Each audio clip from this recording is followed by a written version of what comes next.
Please stay tuned. Your Excellency, the Executive Governor of Borno State, our other excellencies ably represented here this morning from the various states within the northern zone. Good morning to you out there, and you're most welcome to this epoch-making special town hall meeting organized for the military and security agencies operating in northeastern Nigeria. This event is indeed unique in the sense that this is the first time in the history of Borno State that an occasion of this kind is holding in this part of the country. We are transmitting live from the multipurpose hall of the government house in Maiduguri, the Borno State capital, on the largest television network in Africa, the NTA. It might interest you to know that 10 states across Nigeria have earlier been earmarked for town hall meetings, and the idea was conceived as part of efforts by the Ministry of Information and Culture to bridge the communication gap between the government and the citizenry, and also keep them better informed of the policies and programs of the federal government.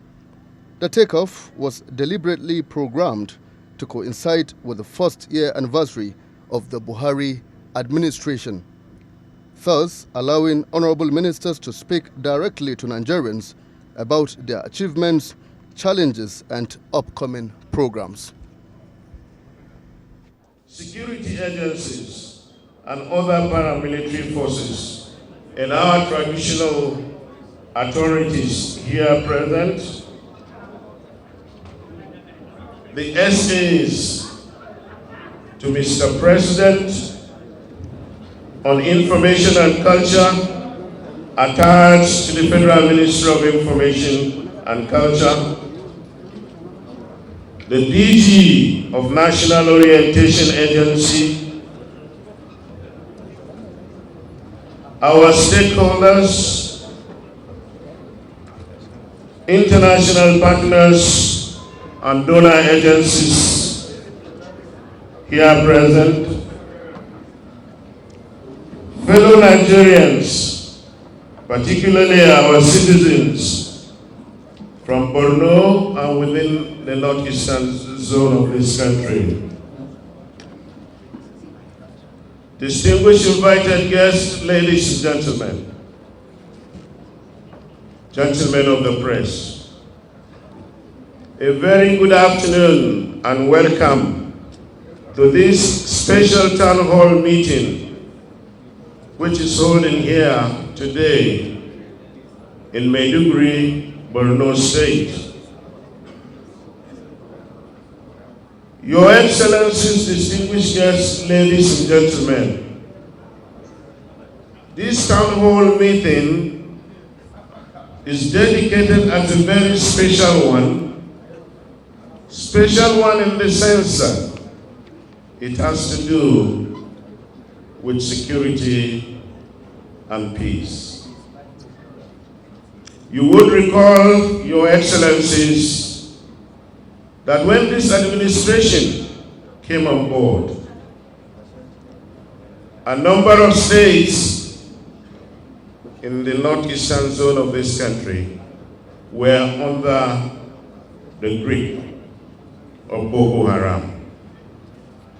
But today, our armed forces have recorded some tremendous successes. We are therefore dedicating this special town hall meeting to celebrate them, to tell you more about the achievements so far recorded. Your Excellencies, distinguished guests, ladies and gentlemen, we are live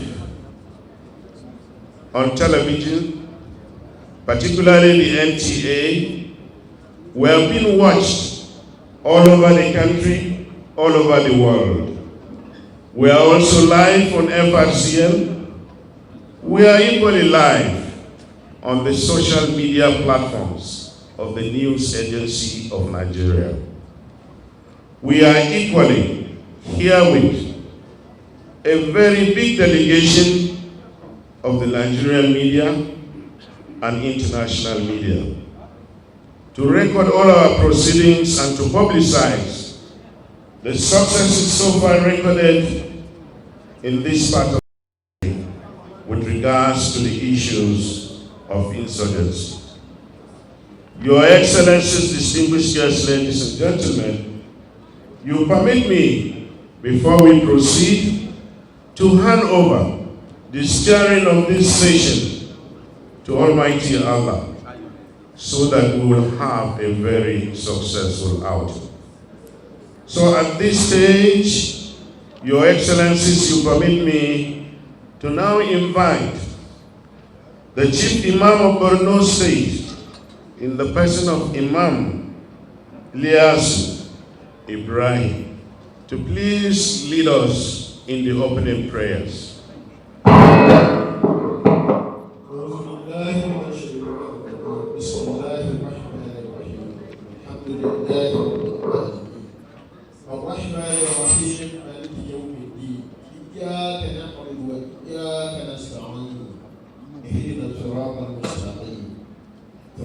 الذين أنعمت عليهم غير المغضوب عليهم ولا الضالين إن الله وملائكته يصلون على النبي يا أيها الذين آمنوا صلوا عليه وسلموا تسليما سبحان ربك رب العزة عما يصفون وسلام على المرسلين والحمد لله رب العالمين. Thank you very much. Your Excellencies, distinguished guests, ladies and gentlemen, we are here for a special town hall meeting. Members of the panelists who will be leading us in this meeting today are as follows. We have amongst us, distinguished guests, ladies and gentlemen, the Honorable Minister of Interior, in the person of General Abdul Rahman Dambazau, retired. Sir, you are most welcome. We equally have amongst us the Honorable Minister of Defense, General Mansour Mohammed Dan Ali, retired. Also with us, Your Excellencies, is the Honorable Minister of State for Budget and National Planning, Mrs. Zainab S. Ahmed. Ma, you are most welcome. Your Excellencies, distinguished guests, ladies and gentlemen, I normally find it a bit difficult introducing the golden voice, the spokesman of the federal government, formerly the spokesman of APC. You already know him, he's a household name, but because of this occasion, permit me to formally introduce to you in Borno State and the Northeast Zone in the person of Alhaji Lai Mohammed, the Honorable Minister of Information and Culture. Your Excellencies, distinguished guests, ladies and gentlemen, you are most welcome. I will now call on my dear colleague, Lanre Obadaya, to formally invite His Excellency to come forward and deliver his welcome address. Thank you very much, Mr. Peter Dama, the lead MC, Your Excellency, the Executive Governor of Borno State, and the Chairman of the Northern Governors Forum, Honorable Kashim Shettima, the Honorable Speaker, House of Representatives, Honorable Yakubu Dogara, ably represented by our own Barrister M.T. Monguno, Honorable Member representing Monguno Federal Constituency, the Chairman, Senate Committee on Defense, distinguished Senator Abuja, all the other members of the National Assembly are present, Honorable Ministers, distinguished ladies and gentlemen, the protocol is a little long, and if I have to go through, we'll be the wasted time, and we have a lot ahead of us. Permit me, therefore, at this juncture, to most respectfully and most humbly invite to come forward to present the welcome address His Excellency, the Executive Governor of Borno State, and the Chairman, Northern Governors Forum, Honorable Kasim Shettima. Your Excellencies.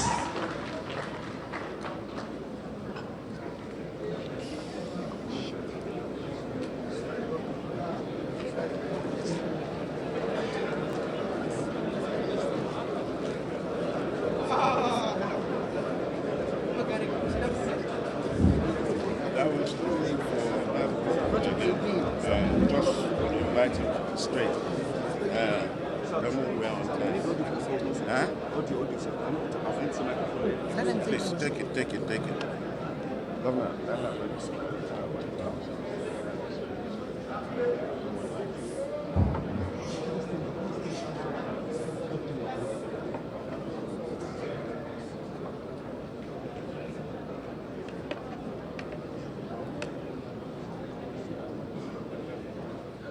Hey, that's all.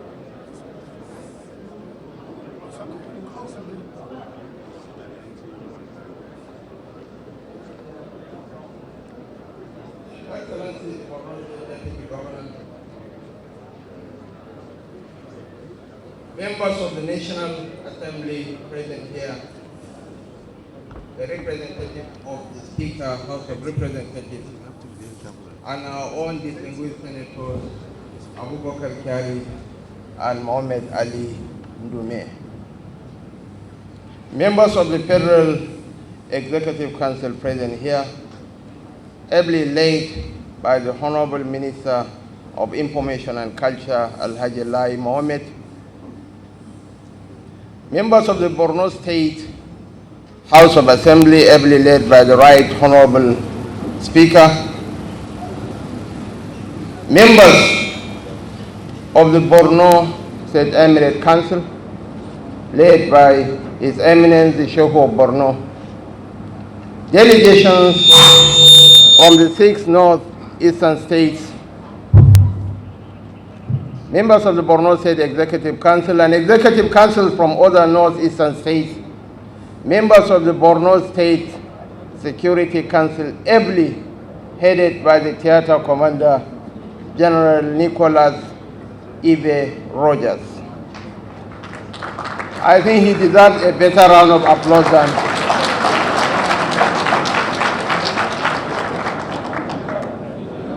eminent personalities, too numerous to mention, and members of the fourth estate of the realm, distinguished ladies and gentlemen.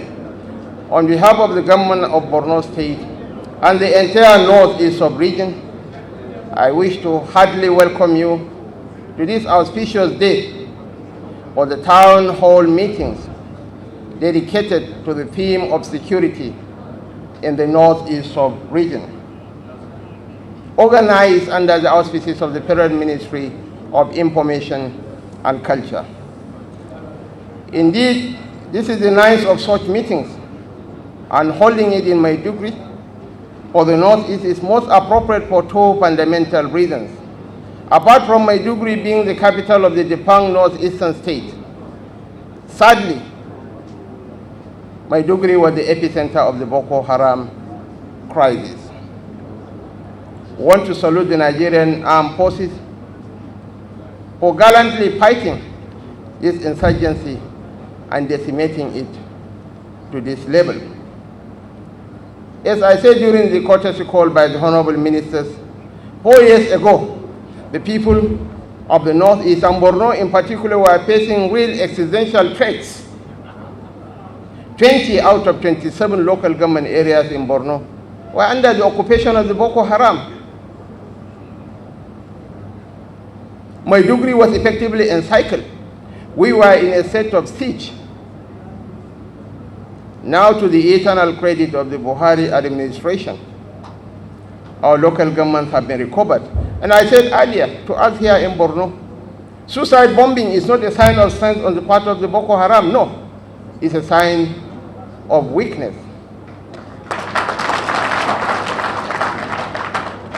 I'm therefore delighted that the town hall meeting on the military and security agencies is taking place in Maiduguri, and I doff my hat to the organizers spearheaded by the Indi Party Gebel Alhaji Lai Mohammed, the Honorable Minister of Information and Culture, for the apt and worthwhile conceptualization of the town hall meeting, and this one in particular. As you are all aware, the very essence of the existence of government is to secure the lives and properties of the citizenry. We have to commend and most sincerely thank the federal government, ably led by President Muhammadu Buhari, for the laudable accomplishments in the security front in the north-east sub-region. Nigeria, as I said earlier, is a kaleidoscope of colors. It's a rainbow coalition. I would rather be a small fish in a big pond than be a big fish in a small pond. I'm proudly a Nigerian citizen. And in this counterinsurgency operation, it's sad, it's terrible, it's devastating, it's traumatizing. Hundreds of our people were displaced, maimed, dehumanized, and made to feel less of a people. But believe me, it brought out the best in the Nigerian nation. The Nigerian military was able to accomplish in the past couple of weeks in the Sambisa forest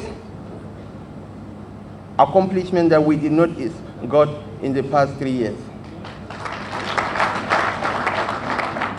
Because the Sambisa forest is an impregnable fortress to the Boko Haram insurgents.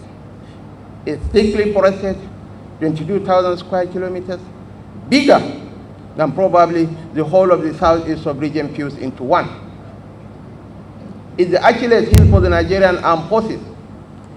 But Your Excellencies, distinguished ladies and gentlemen, the Nigerian military had gone into deep recesses, into the deep bowel of the Sambisa forest. And these accomplishments were made under the leadership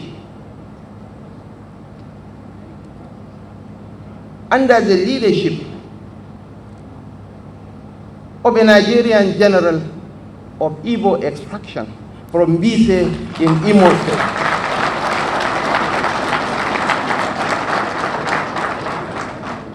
Interestingly, these accomplishments were met while the Commissioner of Police in Borno State is another Mbise man from Imo State. So why can't we celebrate Nigeria?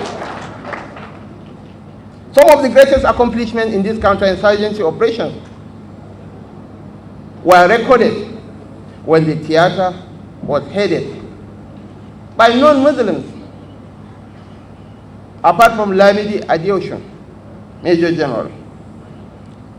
The greatest accomplishments were recorded when Elio Irabo, a Major General of Delta Extraction, was the theater commander, and Major General Victor Okudili Izebu was the GOC here in Maiduguri. We want us to celebrate Nigeria because the fortune of the black man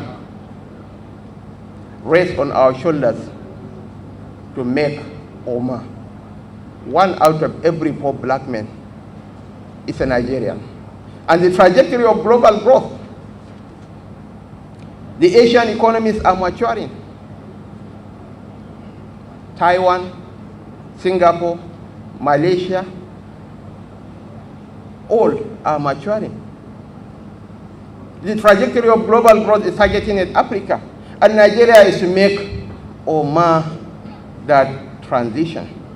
I wish to urge all of us to unite as a people, irrespective of differences in political affiliation, religious persuasion, tribal or sectional background, so that we can make this country great.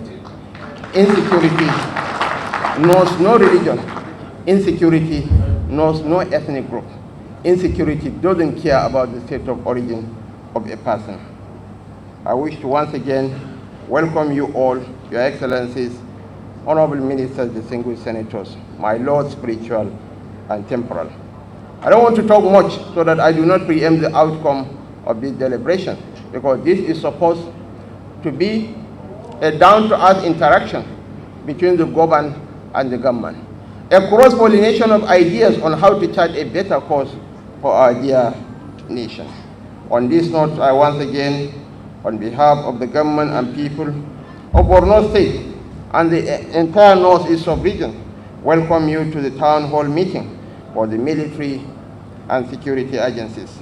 I wish all of us a successful and fruitful deliberations. Thank you and God bless.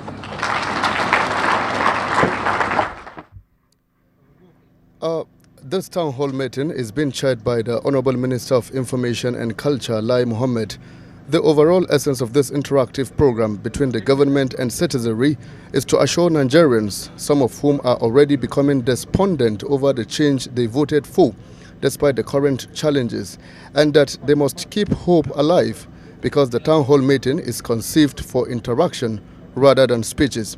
Each participating Honorable Minister is expected to give an opening speech lasting not more than 7 minutes to provide an overview of what he or she has done so far within the context of change, after which the panelists, thus the Honorable Ministers, will take questions from the audience. Can we once more put our hands together for your executive government? Your Excellencies, distinguished guests, ladies and gentlemen, may I now invite the golden voice of the federal government of Nigeria, in the person of Alhaji Lai Mohammed, the Honorable Minister of Information and Culture, to please come forward and deliver his opening remarks. Honorable Minister, sir.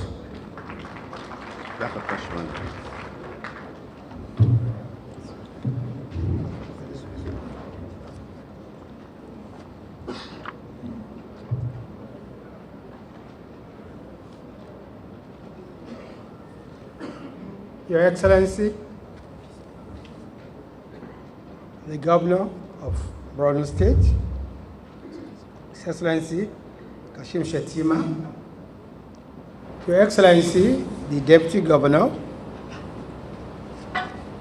the representative of the Speaker here, Senator Ali Indume, the Chairman, Senate Committee on Defense, distinguished Senator Abubakar Kyari, the representative of the Chairman, House Committee on Defense, Dr. Asabe, members of the Borno State House of Assembly, ably led by the Speaker, honorable ministers here present,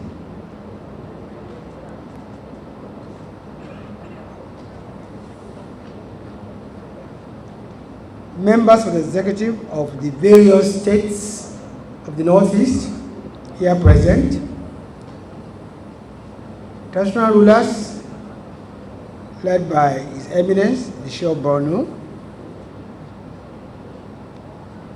all distinguished and gentlemen here present, please let me take over under the already very expertly established protocol. Permit me to open my address by sincerely thanking our chief host, His Excellency Governor Kashim Shettima, and indeed all members of his cabinet for the great efforts they have put into making this event a reality. Your Excellency, you are always a dependable ally, and we appreciate your efforts. May I also sincerely thank my colleagues, the honorable ministers, who have taken time off their very busy schedule to be here at this special edition of our town hall meeting, which is dedicated to the great strides that have been made in restoring peace and security to the northeast. Your Excellency, Honorable Ministers, distinguished ladies and gentlemen, the mere fact that we are gathered here in Maiduguri, which used to be the epicenter of the Boko Haram insurgents, for this meeting is a testimony to the success that has been recorded in fighting the insurgency. In the heat of the insurgency, this would have been impossible. I'm told that at least 3 airlines now have scheduled flights into Maiduguri. None was flying this route at the height of the insurgency. In any case, the airport was not even open for such flights due to safety and security considerations. My special assistants who flew into Maiduguri on Saturday have told me how they were pleasantly surprised to see a city that was in sharp contrast to what is being painted out there. They told me they met busy roads, people going about their daily business as we have in any normal city, and even a bubbling nightlife. What they were doing there, they didn't tell me. On Sunday, the 30 local and international journalists who came from Abuja to cover this town hall meeting were taken on a guided tour of the city, both during the day and at night, by the Honorable Commissioner for Information. The journalists even chanced on football league match that had just been concluded between El Kanemi and Eyimba Football Club.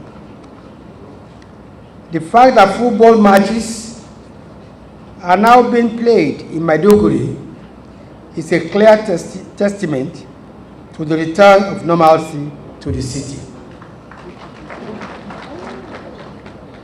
We have come a long way from those dark days when Boko Haram could strike at a place and time of their own choosing.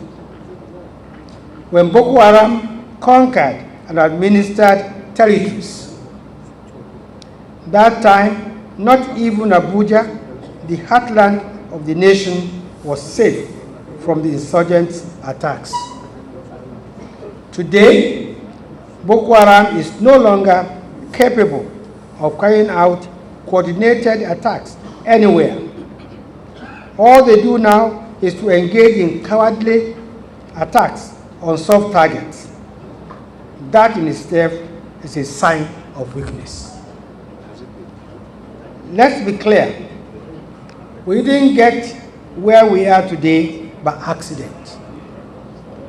Our gallant men and women in uniform have made all the sacrifices, including the supreme sacrifice, to bring us here.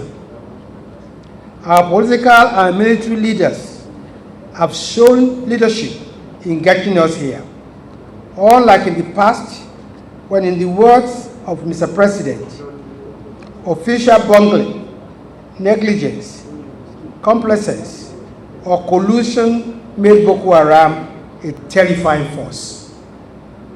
The ordinary folks have also shown great resilience and support to bring us here. We are eternally grateful to all of you. President Muhammadu Buhari charted the path to where we are today. In his inaugural speech on May 29, 2015, he gave the nation a roadmap for the defeat of Boko Haram, which he described as the most immediate of the security challenges facing the nation.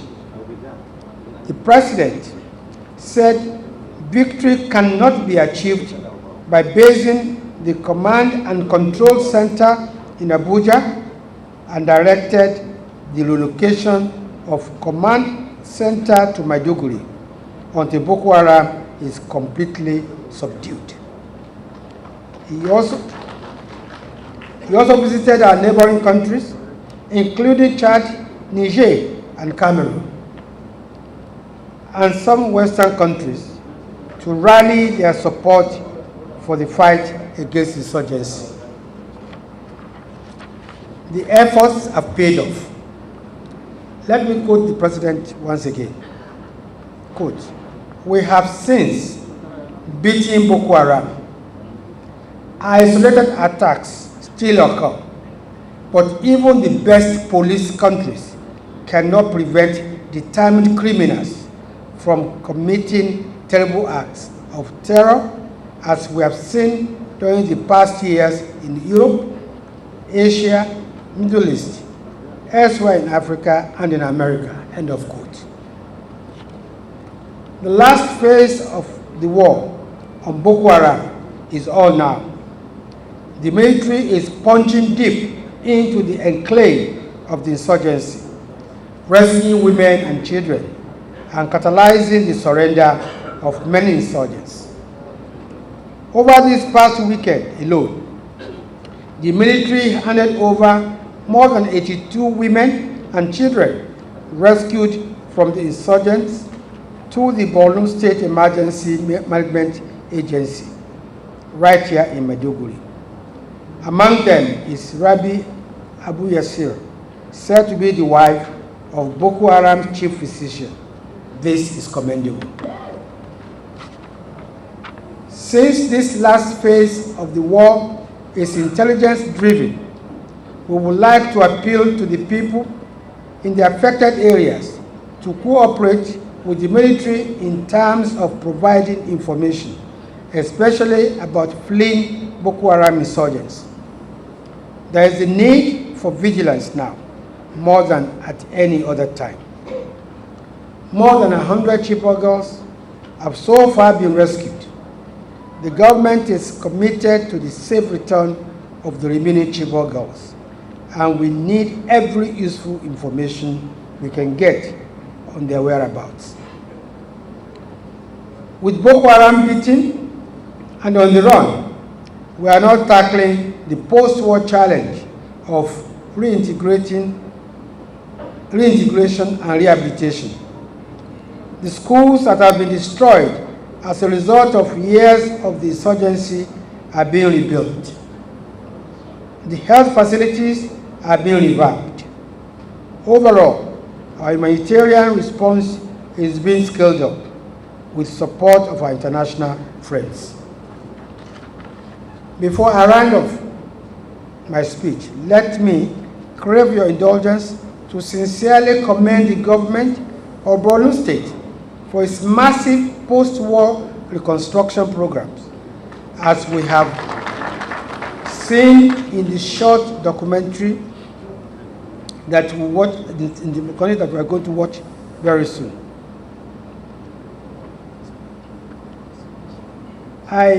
In December 2015, I led a team of local and international journalists to visit some newly liberated towns then, including Konduga, Kauri, and Bama. In Bama in particular, not a single edifice was left untouched by the insurgents' destructive spree. And at that time, I was told we had over 6,000 structures before the insurgents took over Bama. Just about 2 years later, the situation has been turned around for good, thanks to the determined effort of a committed state government. Congratulations, Your Excellency, for making such a giant stride in the reconstruction efforts. I can assure you that you are not alone in your efforts to rebuild the state, and indeed to put in place measures to combat poverty, thus reducing the number of people who are available for recruitment by fringe elements who later metamorphose into a terrifying fighting machine. For example, the United Nations World Tourism Organization, UNWTO, which is the global body in charge of tourism, is now working with the UNDP, Japan International Cooperation Agency, JICA, National Tourism Administrations of Chad, Niger, and Nigeria to ensure support for youth formerly associated with terrorist groups and those who had been badly hit by the results of this crisis. The Strategic Action Plan for the Lake Chad Basin, which has been coordinated by the UNWTO, will address the challenges being faced by the countries bordering the Lake Chad Basin, that is Nigeria, Cameroon, Chad, and Niger. Recall that Lake Chad has shrunk by 90% between 1963 and today.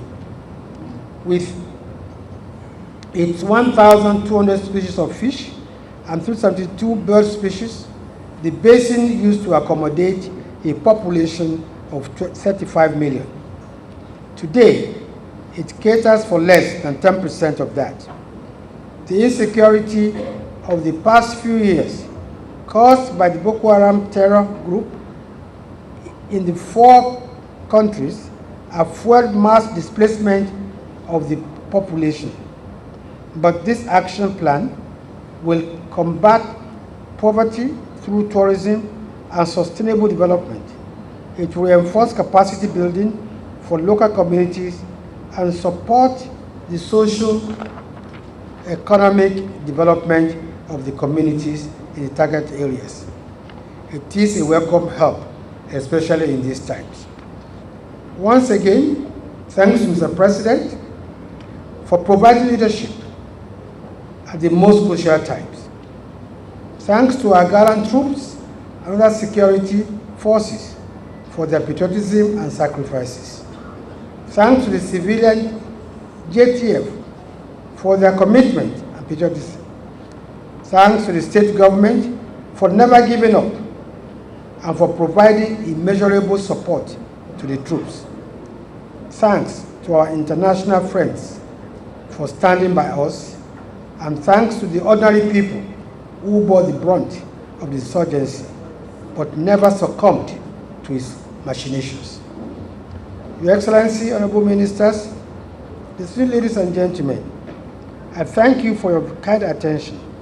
I will now yield the podium to my colleagues to give their opening statements. After that, we will take questions from the audience. May I now call on the Honorable Minister of Defense to give his opening statement. I thank you very much.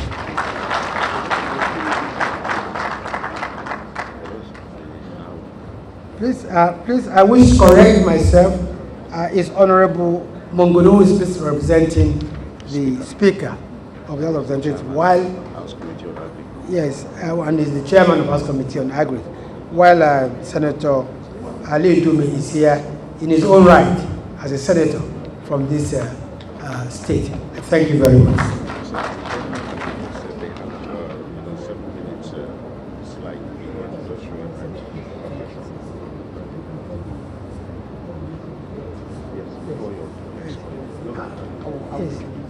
So I'm afraid that the documentary will come before the Minister of Defense will come to give his address. Thank you very much.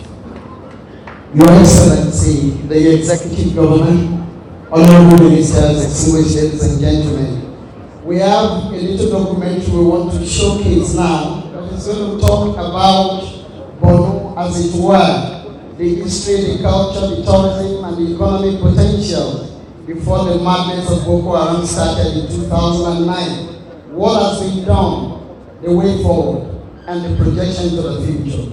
Once again, distinguished ladies and gentlemen, Please watch this documentary for the next 10 minutes. Thank you.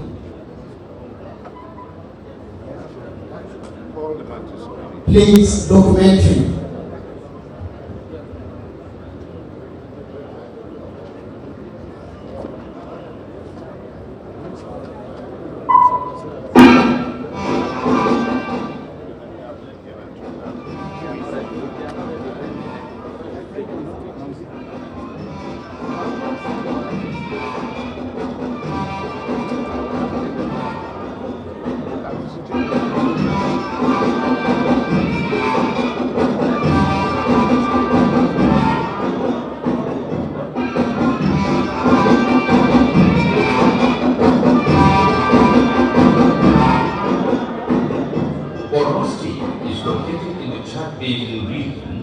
making it a meeting point of many cultures put together produce a unique society and a unique culture in an environment that has been a center of attraction and dispersal from time immemorial. The supremacy of Borno culture over many centuries has remained a significant historical background that has served as a major source of tourist attraction and development. The hills and historic monuments representing the past glories of Kanem Borno Empire blend with its impressive history and rich tradition to form a tourist foundation.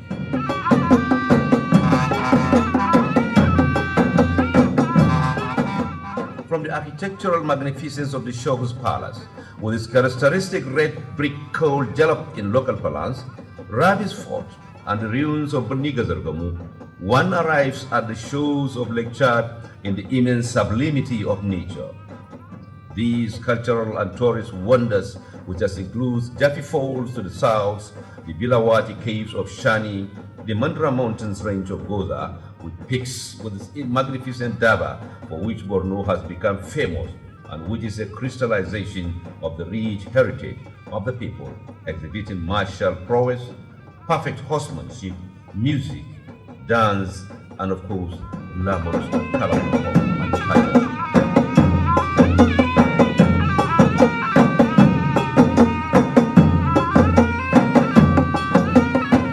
Historically, Borno has had a rich and fulfilling relations with notable empires and civilizations of African and Arabian heritage.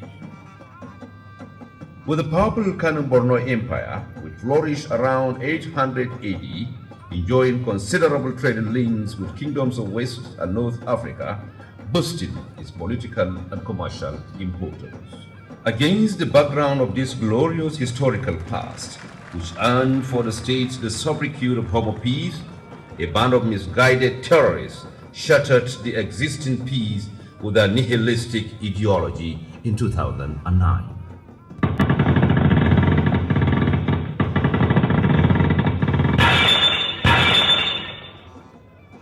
2009 can be aptly described as the darkest in the annals of history of the Northeast sub-region, as the band of religious zealots, powered by strong sophistry and unimaginable wave of indoctrination, launched a war against one of the largest regions in terms of landmass in Nigeria.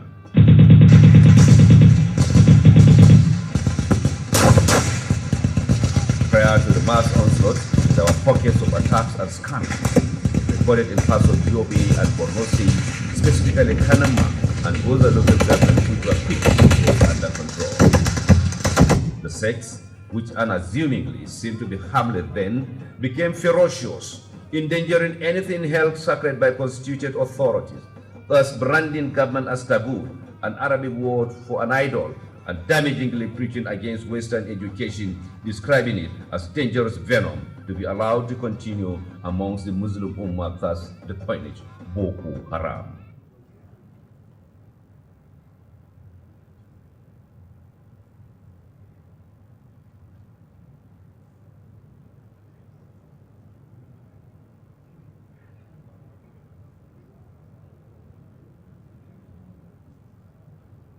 صدق الله العظيم الذي لا إله إلا هو المتوحد في الجلال بكمال الجمال. The sect, believed to be an affiliate of Al-Qaeda and later ISIL, has Maiduguri as its base with Muhammad Yusuf as its arrowhead. In September 2009, the attack was launched in Bauchi before the Maiduguri skirmishes, making the legendary Rabi myth a child's play of a thought, until their defeat by the Nigerian army with attendant destruction of the Ibn Taymiyyah Islamic Center, which was their command and structure headquarters. While they were defeated and presumably sent to oblivion, the sect came out with a new and more dangerous tactics of selective killings from all over the state, bringing tears, blood, and sorrows too numerous to mention. With the advent of the civilian JTF and the aid of the security agencies, they were chased out of Maiduguri, culminating with their retreat and gathering at the infamous Sambisa forest of their base. Between 2013 and 2014, the insurgents began to launch a major campaign within the region. Indeed, it's already spread its tentacles to neighboring countries within the region, Chad, Cameroon, and Niger. Thereafter, town after town fell into their hands, thus launching their caliphate within Borno and Adamawa states. In Borno, only 7 local government areas were spared. Thus, Maiduguri became host to a large number of IDPs. It was a story of shame, disgrace, and bloodletting. As it speaks, His Excellency the Governor was under intense pressure to leave Maiduguri, but bravely remained, giving confidence to his people and thus stopping mass exodus from Maiduguri district capital.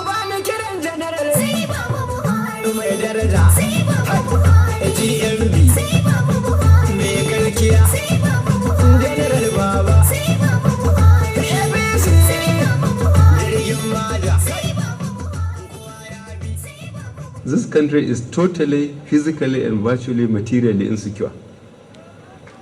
You don't have to give anybody a lecture about the insecurity in Nigeria throughout the country. So the first thing any responsible government could do is to secure the nation state.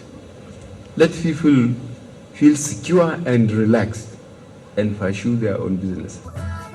However, the story completely changed in 2015 when a gallant and a retired army general in the person of Muhammadu Buhari was elected president, and subsequent change and realignment in the military high command followed. Buhari's campaign promises mainly centered around 3 issues which has overwhelmed the polity, namely security, corruption, and the economy. The area of our concern here is the security mix. As God decides to bring relief and succor, our armed forces, re-engineered, re-energized, and re-equipped, responded gallantly by defeating Boko Haram. All towns hitherto captured by the sect are now under the full control of the Nigerian armed forces, and reconstruction and provision of destroyed public and private properties are being undertaken.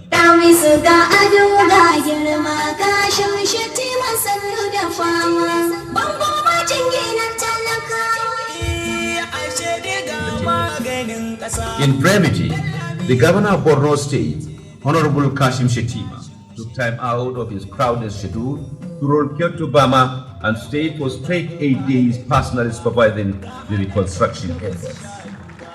From there, he proceeded to Goza, Tenaskrauba, and the old former chief of town, where about 300 schoolgirls were abducted, terminating his tour at Dambua, all areas that were once under Boko Haram so-called country.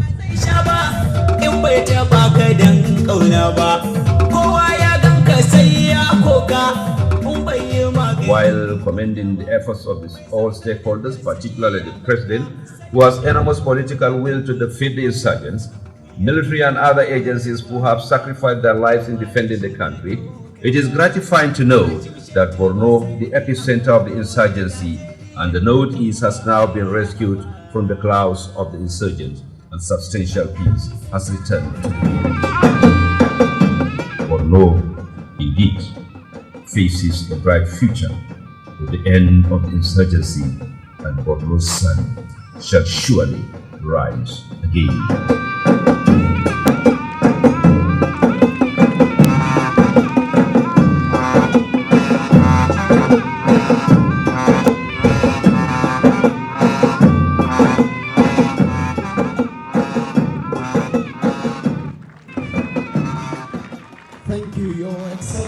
see, honorable ministers and ladies and gentlemen, that is a documentary. May I now revert to the Honorable Minister of Information and Culture to invite his colleague to come and do his presentation. So we now have the Minister of Defense who will address us. Welcome, sir.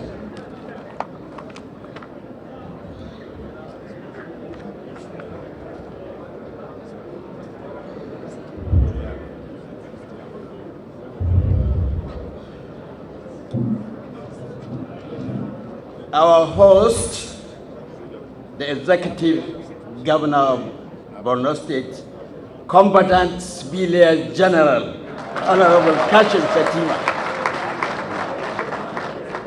His Excellency, the Deputy Governor of Borno State, Representative of the Speaker, House of Representatives, members of the National Assembly here present, especially my brother, Senator Abubakar Kyari, Chairman, Senate Committee on Defense, Honorable Ministers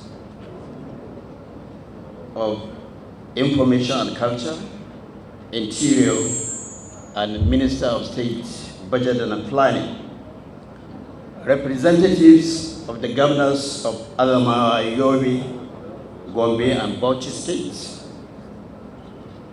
Honorable Speaker and members of Borno State House of Assembly, the show of Borno, our father, and other royal fathers here present, members of the Borno State Executive Council, the Theater Commander Operation Lafia Dole, who happens to be one of my students,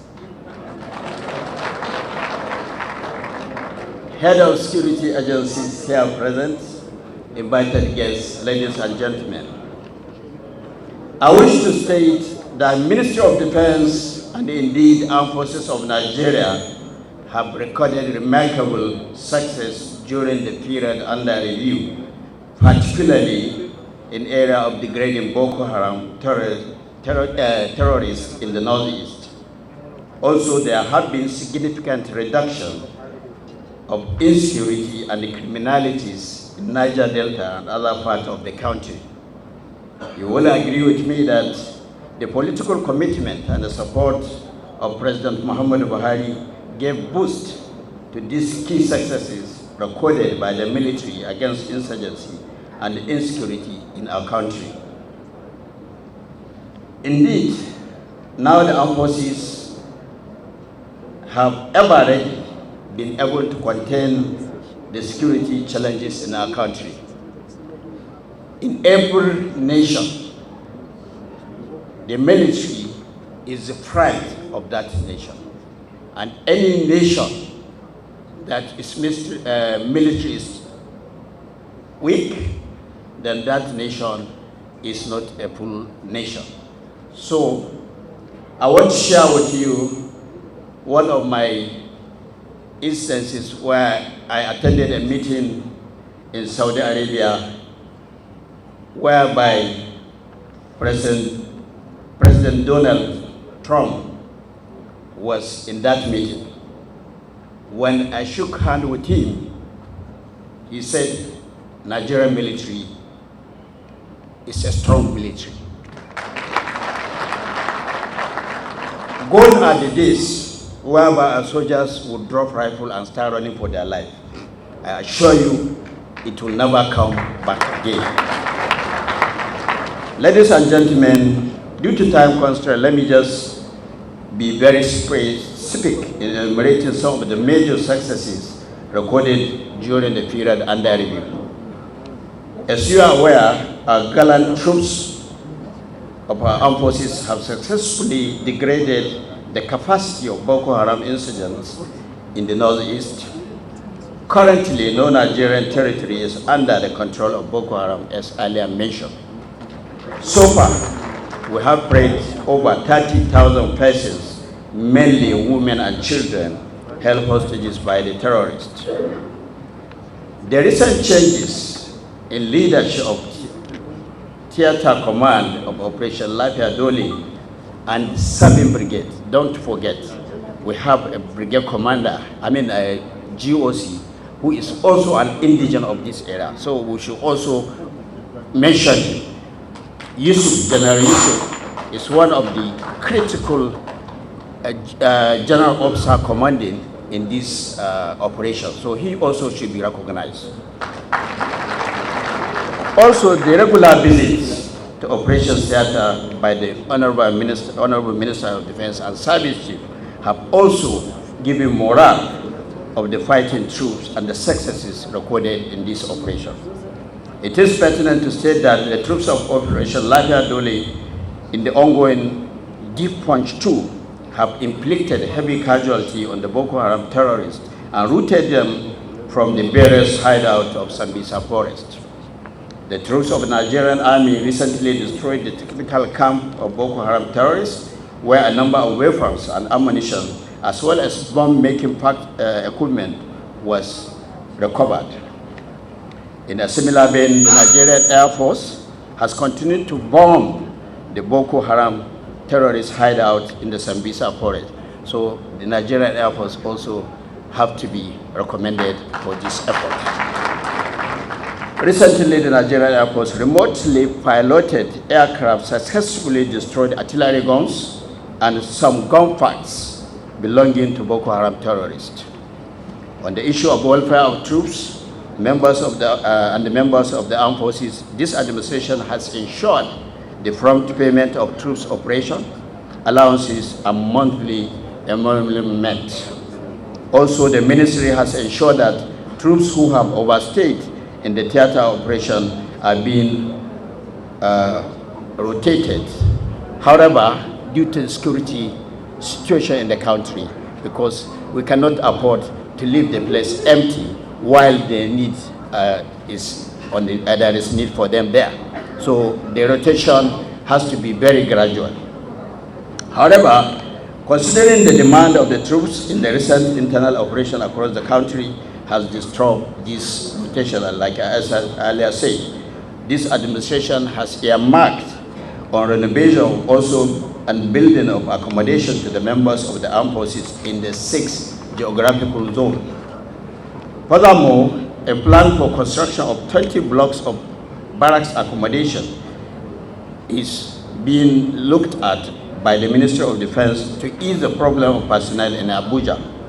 It is noteworthy to state that some of the gallant troops and the desired members of the armed forces have been promoted also to the next rank as a way of encouraging their selfless service. And in its effort to improve the combat effectiveness and raise the morale of the fighting troops, this administration has procured modern equipment to the Nigerian armed forces.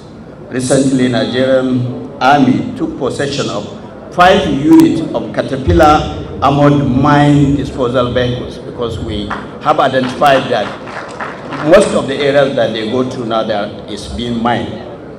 We also need to add that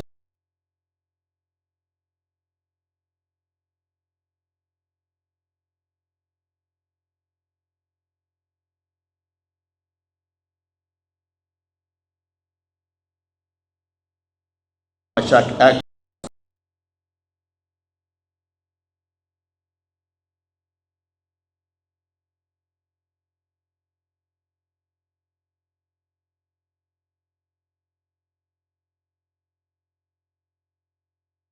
a game changer.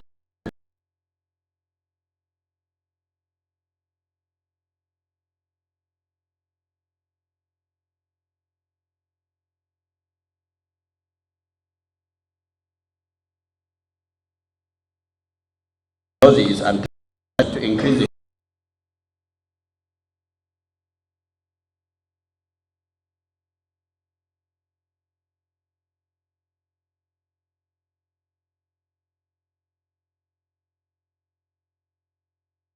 national community.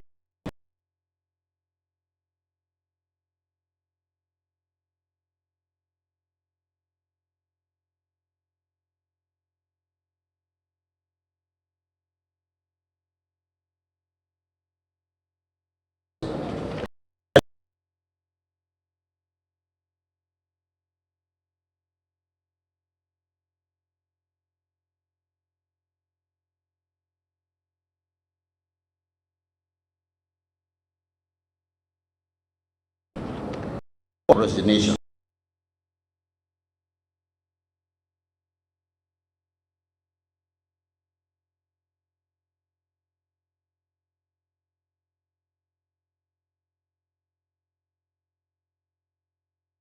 Complex.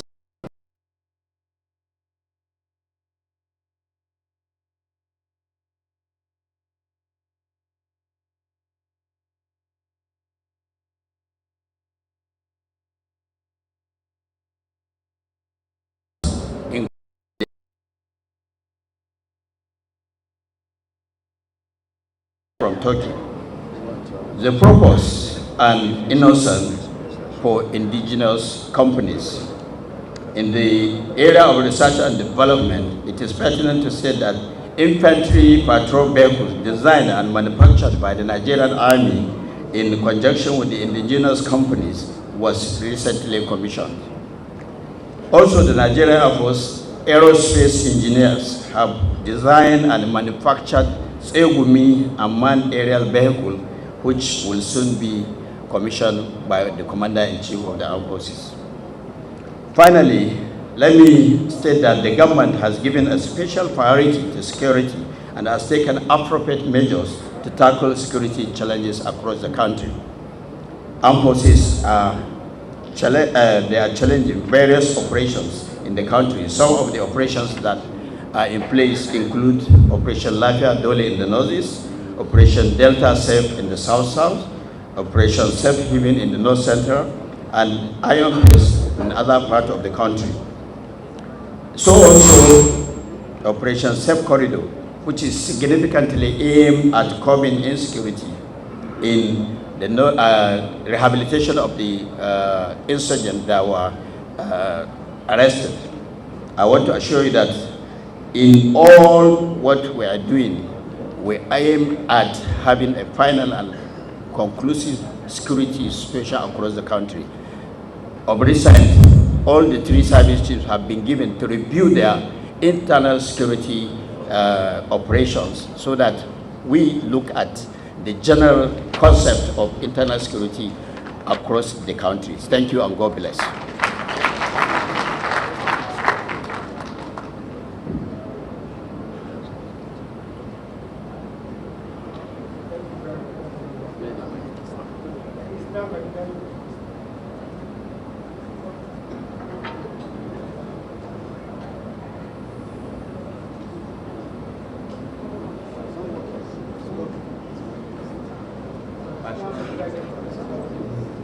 Honorable Minister of the Interior, Praman Napazal, to please make his remarks. Thank you.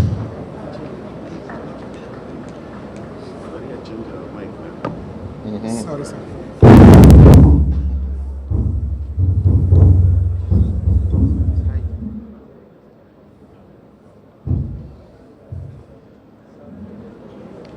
Your Excellency, the Executive Governor of Borno State,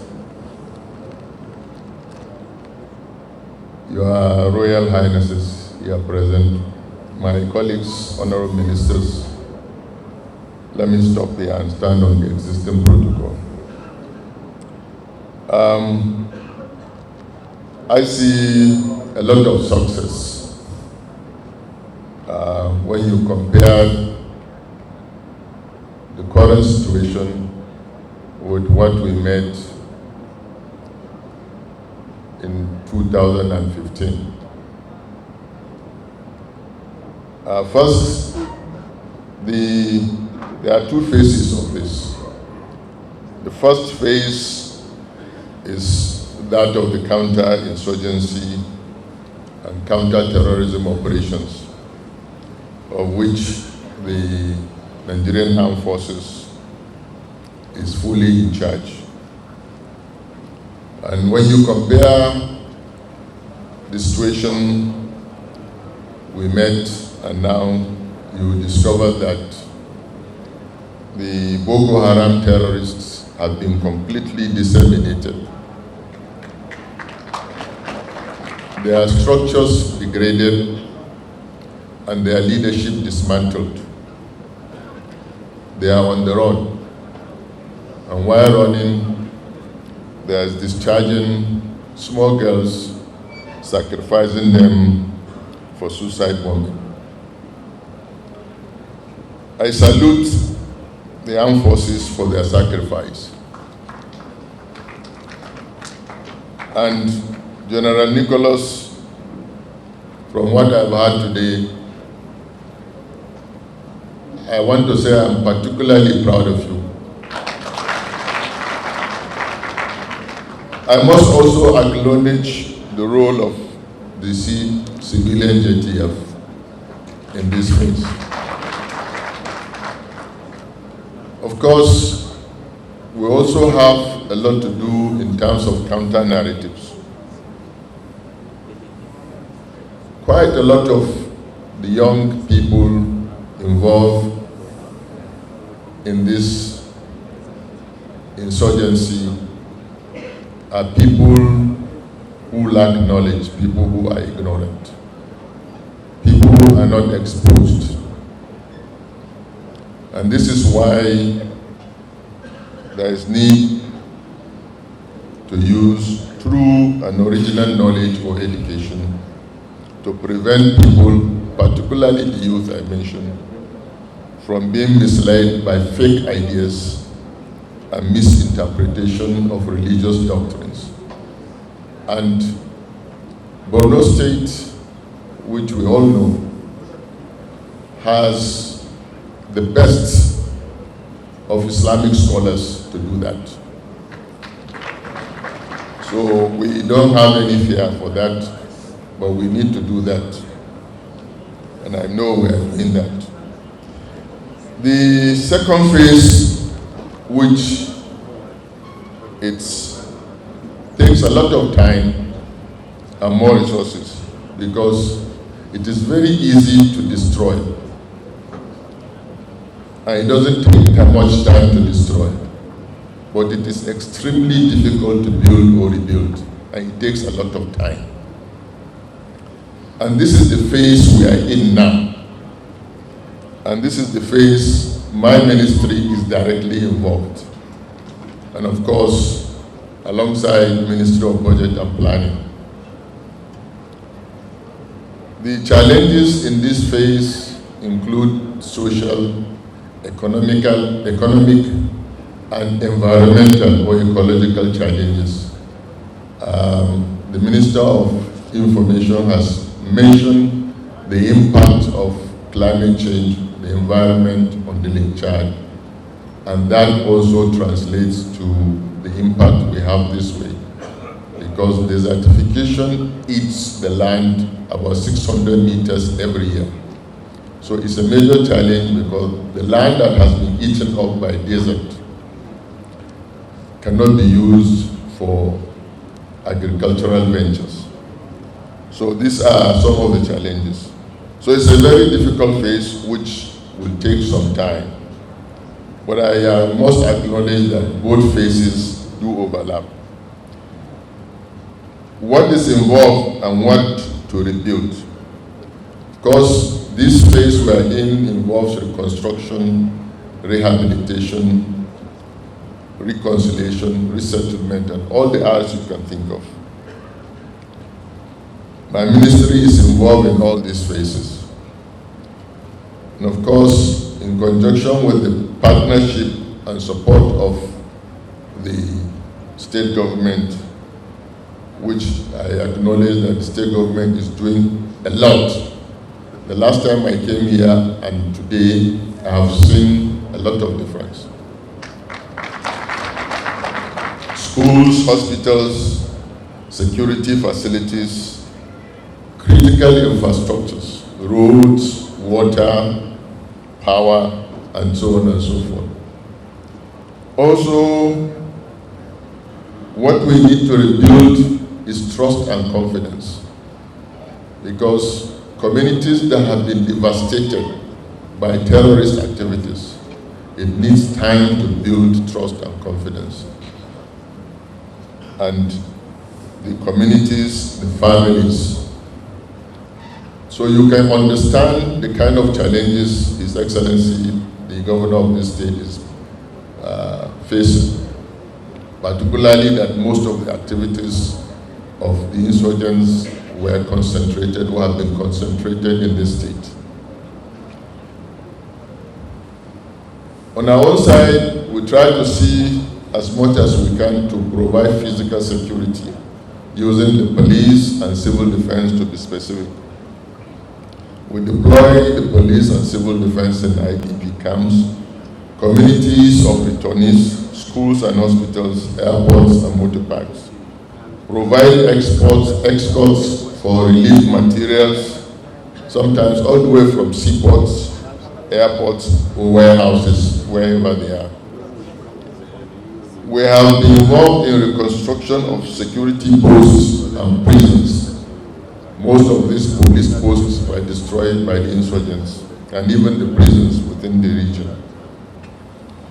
We also, the prisons, keep custody of these dangerous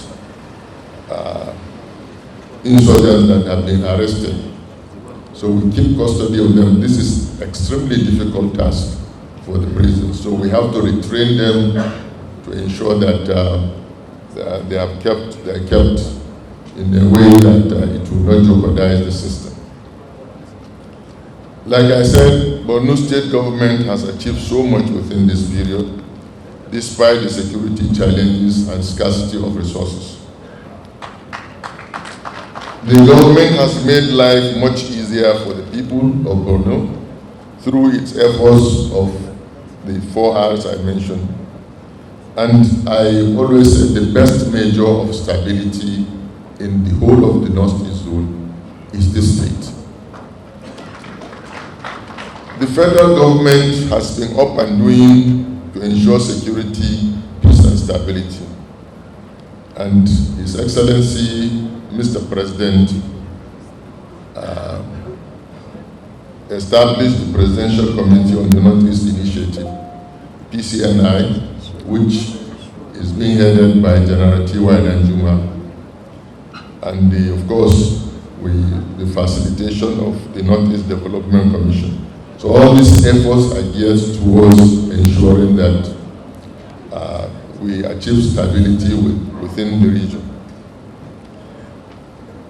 Another challenging area is the repatriation of refugees that are in our neighboring countries, specifically Cameroon, Chad, and Niger. We have quite a huge number. In Cameroon alone, we have signed a tripartite agreement between Nigeria, Cameroon, and UNHCR. I initiated that by the directive of Mr. President, and we signed the agreement in March last year and inaugurated a commission and technical committee in July last year. The committee has been working, and I understand they have visited the state while Your Excellency was away, but they told me they met the Deputy Governor himself. I'm glad the DG Nema is here, who is part of it, and other members of the state. So, and the plan has been to start repatriation this month. I don't know how that is feasible, because to repatriate, there are certain conditions which we have to meet. First, we have to ensure that there is a place for them ready to be repatriated within the communities they left. Because 80% of the refugees in Cameroon come from Borno State. Only about 20% come from Adamawa State. So the bulk of the challenge is here. So I want to urge Your Excellency, I know you've been doing very well. Quite a lot of them there are very agitated. They want to come back home.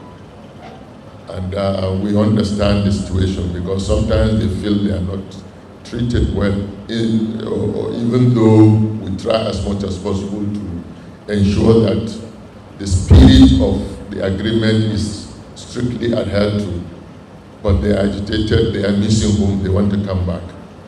So I want to make this particular request that we try as much as possible to see how we can facilitate their coming back home.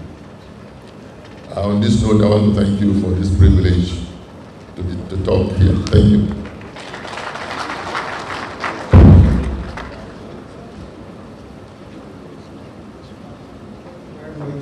Minister of Interior. It's now my pleasure to please call the Minister of State for the national plan for opening remarks. Thank you very much.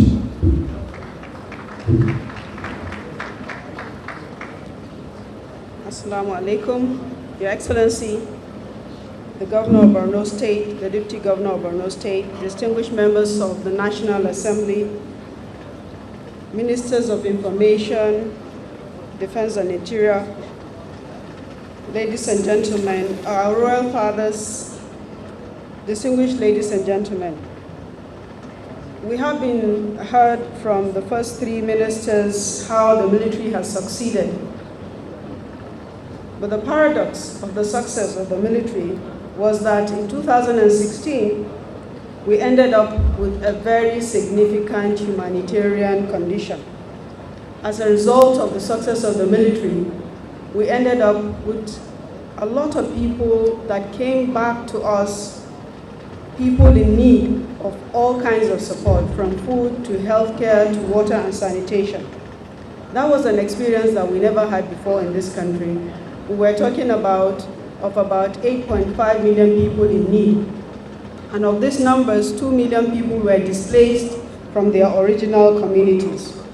And while we are talking about displacement, there were also about over 300,000 that left our country to become refugees in Cameroon, in Niger, as well as in Chad. The displaced people that we keep hearing about, there are only 30% of them that are in the camps.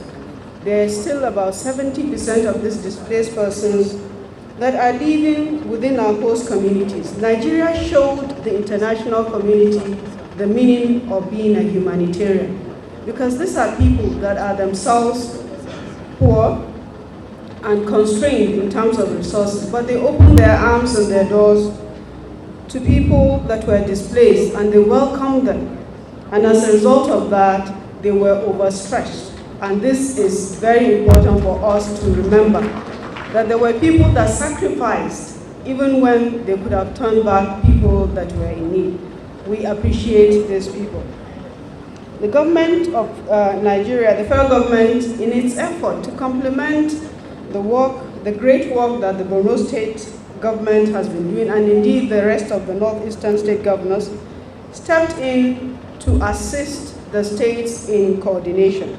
And as a result of that, PCNI was set up, but also an interministerial task team was set up that was charged with the responsibility of ensuring that the food sector, the health sector, the water and sanitation sector are effectively coordinated to ensure that the ministries deliver on their national mandates, so that not much strain is evident. This work continues, and I want to give an example of some of the success that has been achieved as a result of the great coordination work that has gone on, and also the humanitarian community that came to support the Nigerian government in its effort. The humanitarian partners, for example, in 2016, around August, the World Food Program was covering from January to August about 160,000 people with food and food-like assistance. When the coordination effort started, this effort was pushed to covering at least 1 million people per month. And that is very, very, very, very significant. The federal government also in June last year mandated NEMA to start an emergency food distribution program that saw the government of Nigeria distributing 30,000 metric tons of food to the 6 northeastern states of Nigeria. And I'm glad to say that this effort is still continuing. The Ministry of Health, in partnership with UNICEF and the World Health Organization covered about 42 local governments within 1 year. And that means from their report that they covered up to 6 million people with various categories of healthcare. They were able to intervene successfully to curtail outbreaks of several diseases like cholera, hepatitis, meningitis, and measles that happened at various times. The initiative that is going on is led by NEMA on food distribution, and we have great complementarity from the state government to make sure that this work is sustained. Progress has been achieved in the food sector, in nutrition. There is the level of malnutrition has been reduced very, very significantly. In every camp you go, you find effective health centers established. Water and sanitation has also been provided, but there's still a lot more work that needs to be done. Significantly, specifically, we need to improve on the protection of women and children. There is still a lot of suffering of women and children, and it's not a good thing, but some of these women and children are being taken advantage of by the men that are living in the camps, and in some cases even by some people that are supposed to be protecting them.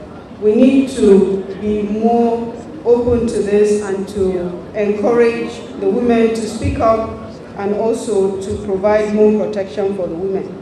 The insurgency is a very important occurrence and is a very painful one in the history of our country. It is a challenging situation, but there are still some positive things that can be said about it. And out of this bad situation, we have seen Borno State building back faster and better. The government has been able to replace broken infrastructure with better infrastructure. So at least that is one positive thing that has happened. So what we seek to do in 2018 is to continue with the progress that has been achieved in 2017, to consolidate the progress that has been achieved. 2018 is going to be a year of returns, a year where people will be seeking to go back to their home communities.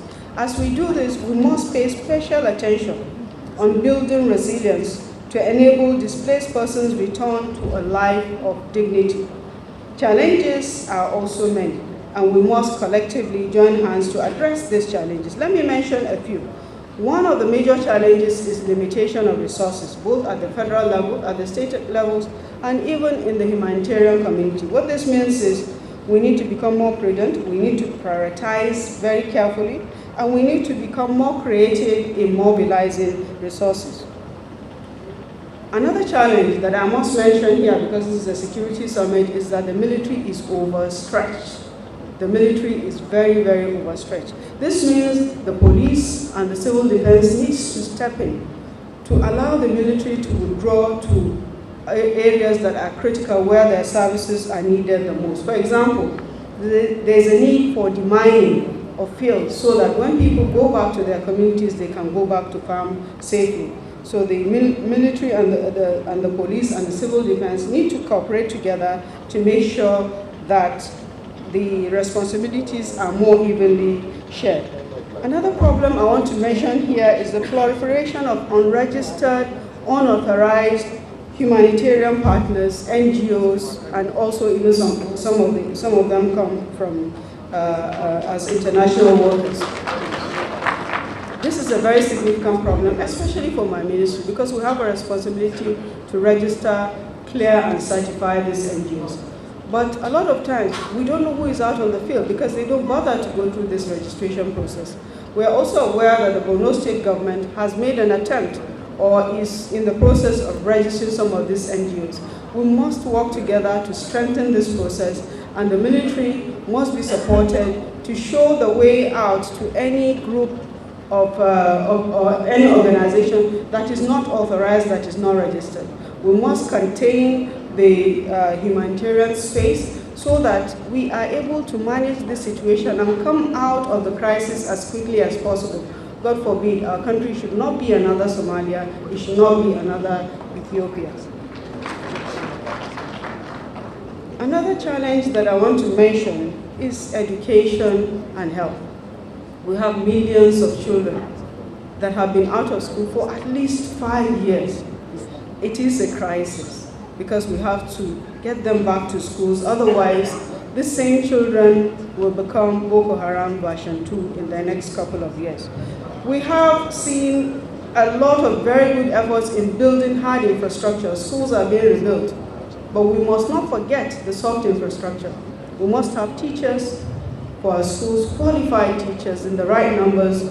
We must also have nurses, doctors, and midwives for our hospitals. So while we build this hard infrastructure, let us also start a process to rebuilding the soft infrastructure. As peace expands, alhamdulillah, in the Northeast, there is a need for us to strengthen the process to de-radicalize our youths that have been, unfortunately, being involved in the Boko Haram insurgency.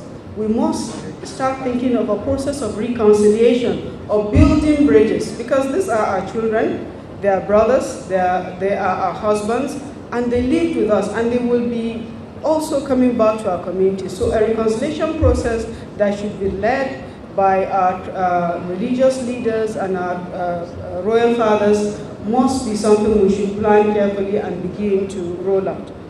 The Ministry of Budget and National Planning will continue to prioritize funding for the northeastern part of our country, funding for the humanitarian response, and funding for restoration and rebuilding of critical federal government infrastructure. Let me thank His Excellency for his excellent hospitality, and also my colleagues and Honorable Minister of Information for the opportunity of this town hall meeting. Assalamu alaikum.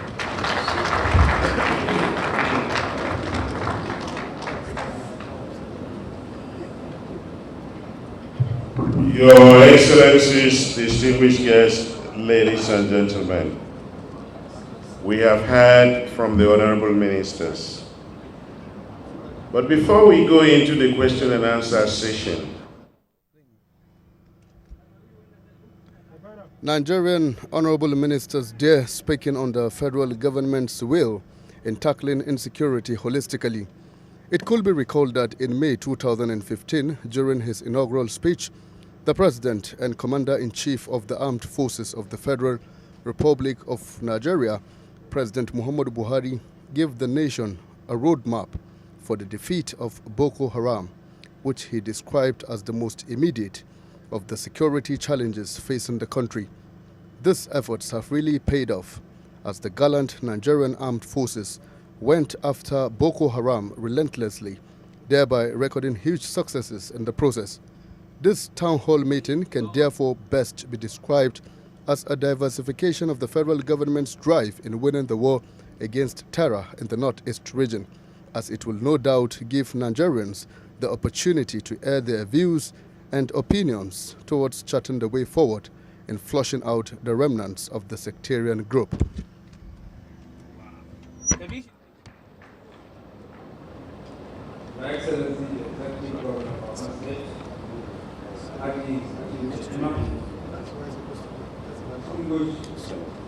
senators here present, my colleagues, members of the House of Representatives, honorable ministers here present, Speaker of the State House Assembly, members of the House Assembly, Royal Highness, and members of the traditional members of the Borno State Executive Council, chairmen of local government councils here present, and all other protocol at this stage, I will say, duly and respectably observed. Well, I will speak in a dual capacity here. First, as a representative of the Speaker of the House of Representatives, Yakubu Dogora, who is unavoidably absent here due to exigencies of office, and also in my capacity as one of your representatives who has also borne the problem that is occasioned by the Boko Haram insurgency in this state. As Speaker, I want to thank Mr. President, the Commander-in-Chief of the Armed Forces of the Federal Republic of Nigeria, for prioritizing security, because even under our Constitution, which is the grand norm of the land, the primary purpose of governance is to guarantee peace, order, and good governance of the citizen. Any government that fails to discharge that function ab initio, that government should not exist a minute longer than absolutely necessary. But Mr. President has taken the bull by the horn and has made sure that peace, order, and good governance of this country is guaranteed. The territorial integrity of this country that has been challenged as a result of the Boko Haram insurgency has been jealously guarded and respected. We salute him for that and will continue to remain grateful for his government for that. Equally, we want to salute the gallantry as well as the sacrifice exhibited by our men and women of the armed forces in not only degrading Boko Haram insurgents, but also driving them out of territories that they hitherto hold on to the extent of today giving me the luxury of going to Monguno. Before, even in the wildest of my dreams, I cannot contemplate going to Monguno. But today, from this occasion, if I like, I can drive to Monguno without thinking of anything. So we salute the courage and the gallantry exhibited by the military in liberating our various communities from the stronghold of the Boko Haram insurgents. And then equally, we salute Mr. President for assenting to the Northeast Development Commission bill. This is a clear manifestation of the fact that Mr. President is a president that listens to the people. And also, I salute and thank my colleagues in the National Assembly for passing the Northeast Development Commission bill with unanimity, without a single voice of dissent. This is a clear manifestation of the fact that the House of Representatives is a responsive parliament to the yearnings and aspirations of the people of Nigeria as a whole. And Mr. President is also a listening president. That's why he has assented to the Northeast Development Commission bill, because the level of destruction that was occasioned by the Boko Haram insurgency, we need a legal instrument that will be charged with the responsibility of rebuilding and reconstructing the Northeast. And then finally, I also salute my executive governor, Governor Kashim Shettima, for his foresight, for his vision, and for the fact that he has been working tirelessly to make sure that Borno is rebuilt, to the extent of creating a ministry that is specifically charged with the responsibility of reconstruction, rehabilitation. Thank you. This is a clear indication that our governor is also responsible and responsive to the yearnings and aspirations of the people of Borno State. Thank you. Thank you very much, Honorable. Thank you. Your Excellencies, distinguished guests, ladies and gentlemen, may I now invite the Chairman Senate Committee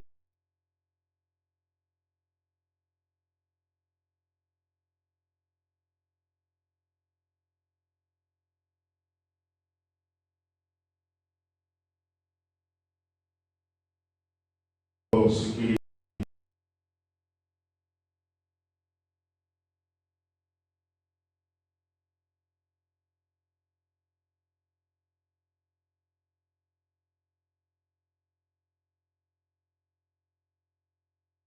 Of the House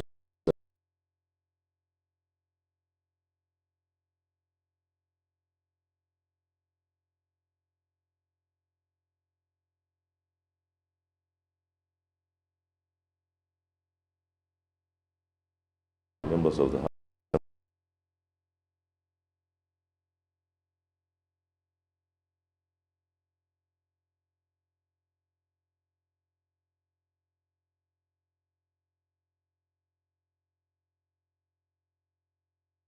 Yes, sir.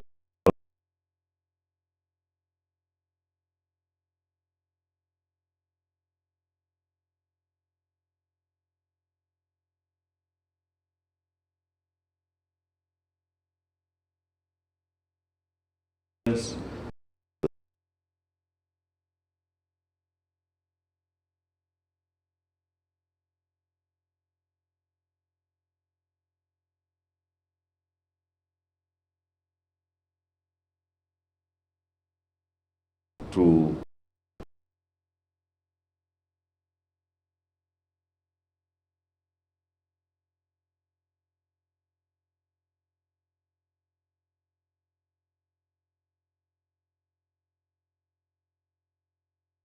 well aware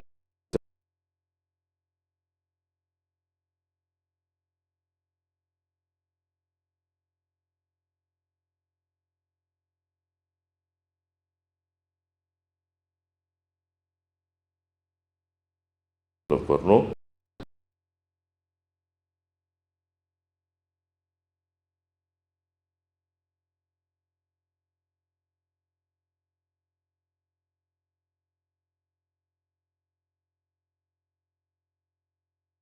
Brother, yes.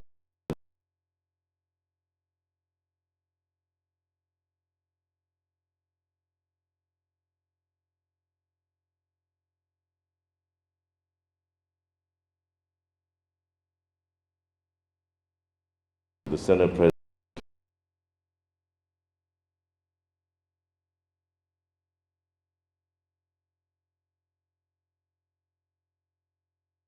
Apart from the Northeast Development Commission bill, right now, as I'm speaking to you, there's a summit that will be held on Thursday, which is held, chaired by the Senate leader, Senator Ahmed Lawan, on the review of the security infrastructure of Nigeria. And it's all in the same light, the issue of insurgency and of course the other security challenges happening around the country. And Mr. President is expected to open that summit on Thursday. Your Excellency, Honorable Ministers, I will now doff my other cap and put on the cap of the Chairman Senate Committee on Defense. I would like to, on this point, commend the Nigerian Armed Forces, the Chief of Army Staff, and all the service chiefs, the Chief of Defense Staff, and also our own the theater commander, General Rogers Nicholas, on the so much achievements, the successes recorded within, especially within a short period of time. In that, I'm happy that the Minister of State Budget and Planning is here. We just went through our budget processes and budget defense with the Honorable Minister last week. And we were appalled to find out that the funding given to the defense sector is so poor. Defense headquarters, for instance, overhead is funded in 2017 at 31%. And while we see other sectors receiving much more, and I think we need to have more emphasis on that. But what I'm trying to say is we need the support of the budget office to fund the ministry, the defense sector. Now, as a senator representing Borno North, I've been given 2 minutes. I think I may exceed that, but first and foremost, once again, my colleague, MT said he can go to Mongono. Hitherto, we all knew how the elections in 2015 happened. I am an IDP senator. 80% of my votes came from Maiduguri IDP camps. 8 local governments held their elections here in Maiduguri. Only 2 were held in their local governments, that is Gubio and Maiduguri. Even those elections were held only in the local government headquarters. not in the words. So we're very happy that today the people have returned. Most places have been liberalized, but we have one local government headquarters that has not been visited, which is Marche local government has not been liberated. So we want that to effectively, asking the area theater commander to look into that. The other issue that I want us to discuss is the return of refugees from the Niger Republic. We still have a lot of refugees in our neighboring countries, like the honorable ministers here have mentioned. But emphasis must be given to those areas that were liberated. I think efforts must be made to return them. And federal government must join His Excellency, the Executive Commander. Even recently, he sent a lot of foodstuff and non-food items to the refugees in both Niger and Cameroon. So I think federal government should need to step in and do much more than what they're doing now. In addition, those areas that were liberated, I know the issue of insurgency is still there. There is still little, hit and run type of attack. But we should ease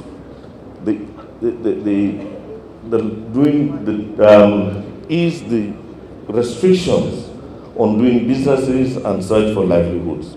We still have places where people cannot go to farmlands simply because there's restriction security-wise.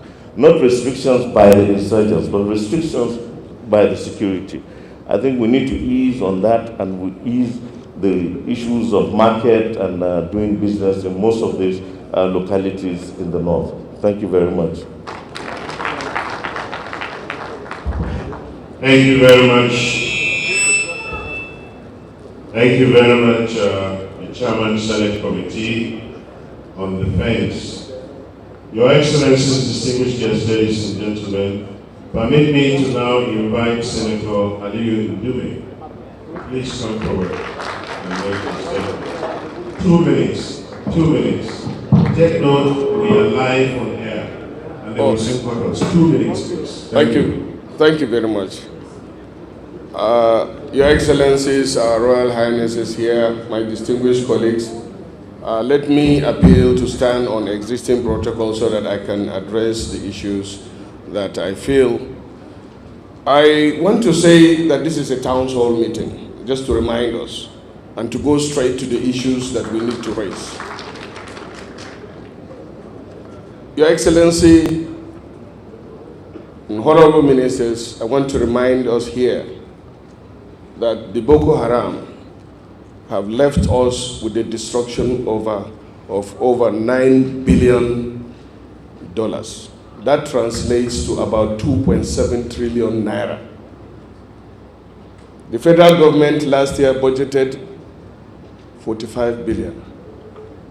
The Borno State budget is slightly over 100 billion.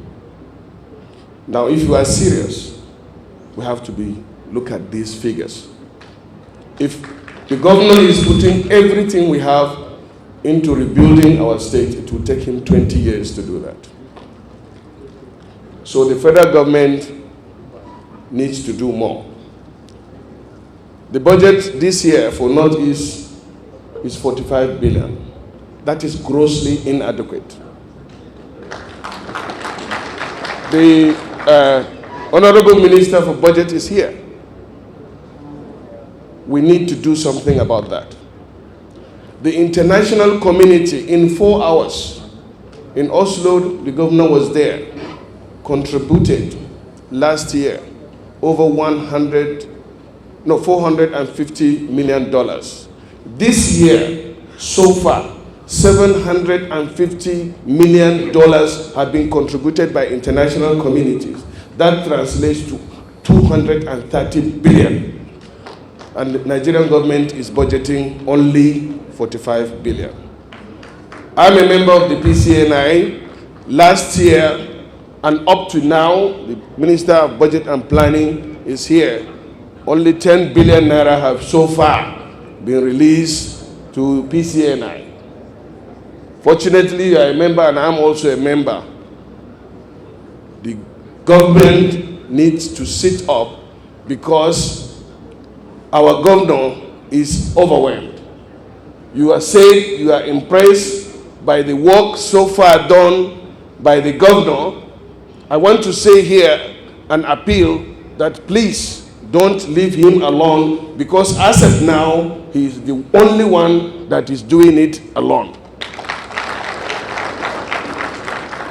Secondly, I want to appeal to the Minister for Interior, who is responsible for police and other security agencies, to please improve or increase the presence of civil authorities in the various local governments, because wherever the army takes over, right now they still remain there to defend the area. Civil authority is supposed to be left to police and other civil, so that the Nigerian army can now be relieved of that responsibility to go further. And that still brings me back to the issue of reconstruction, rehabilitation, resettlement, and relocation of our people. As it is now, it is squarely in the hands of our government. The federal government needs to do more. I want to believe that you will take note of this, and we in the National Assembly, particularly those of us from Borno State, are honestly and truly committed to doing whatever we can to make sure that support and assistance is given to our state governor. And finally, about the NGOs. The NGOs are present.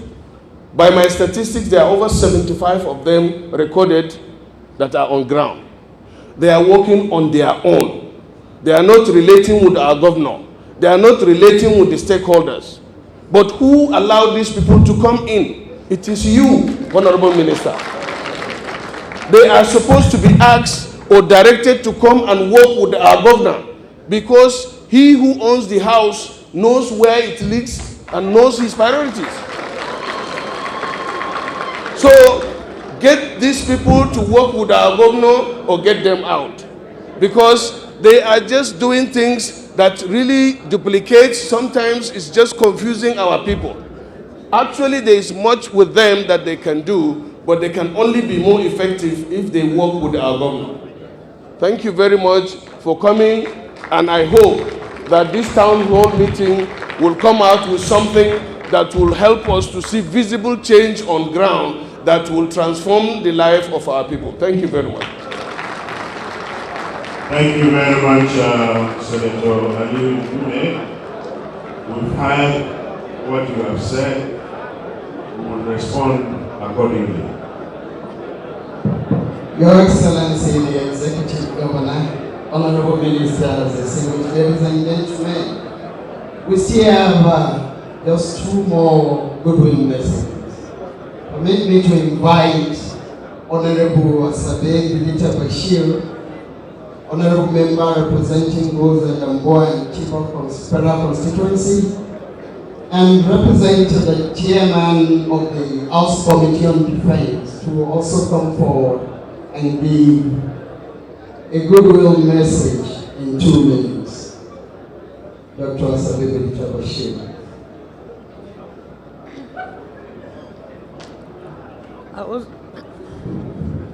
A'udhu billahi minash shaitani rajim. Bismillahir Rahmanir Rahim. Our own governor, Honorable Kashim Shettima, in whom we are all well pleased, distinguished senators here present, our august visitors, our traditional rulers, my colleagues, stakeholders of Borno, Assalamu alaikum.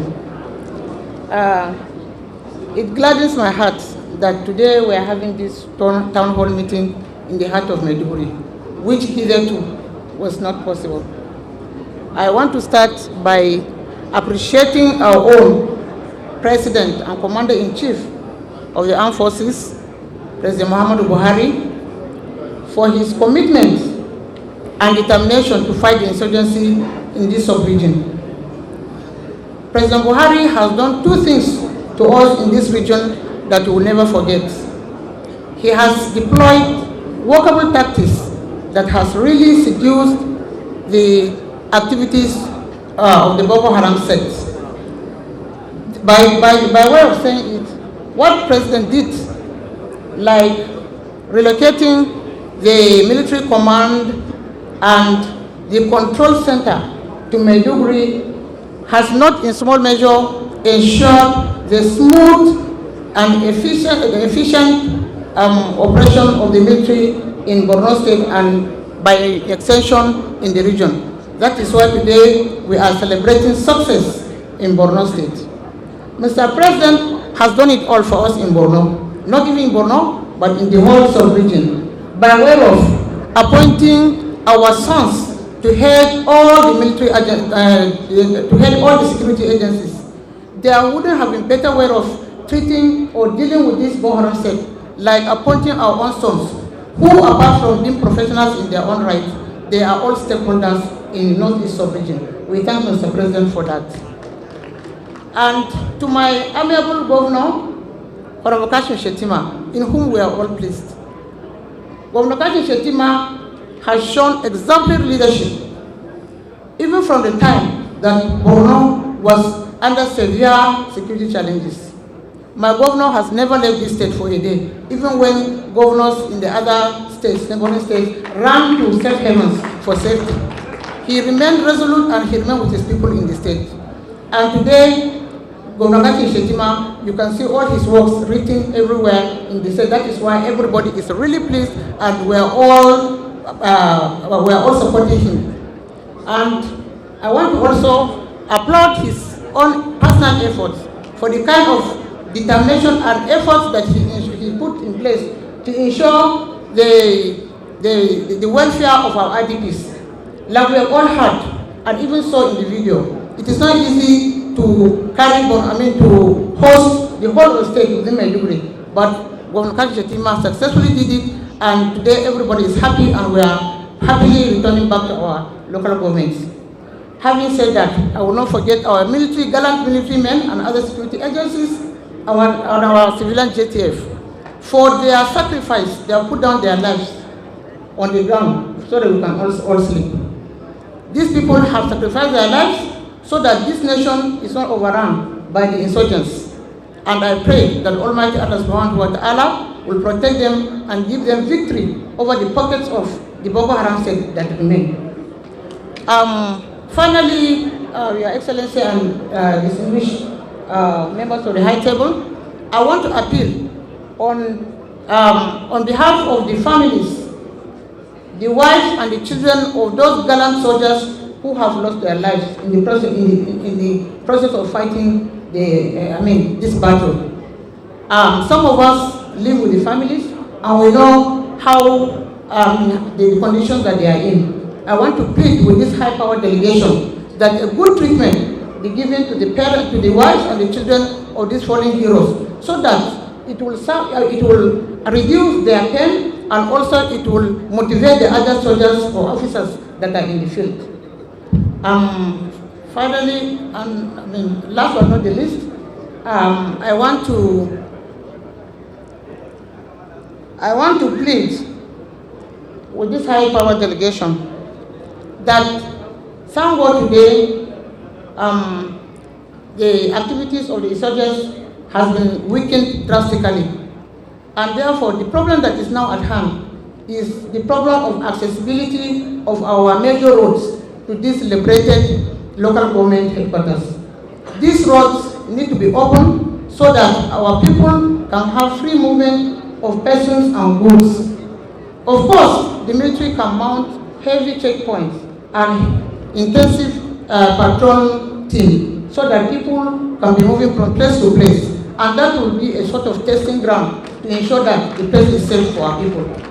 Lastly, distinguished colleagues, I want to plead that the women of this state and Northern Nigeria in particular, where they are in need of free education for the women, especially this sub-region that has been devastated by the insurgency.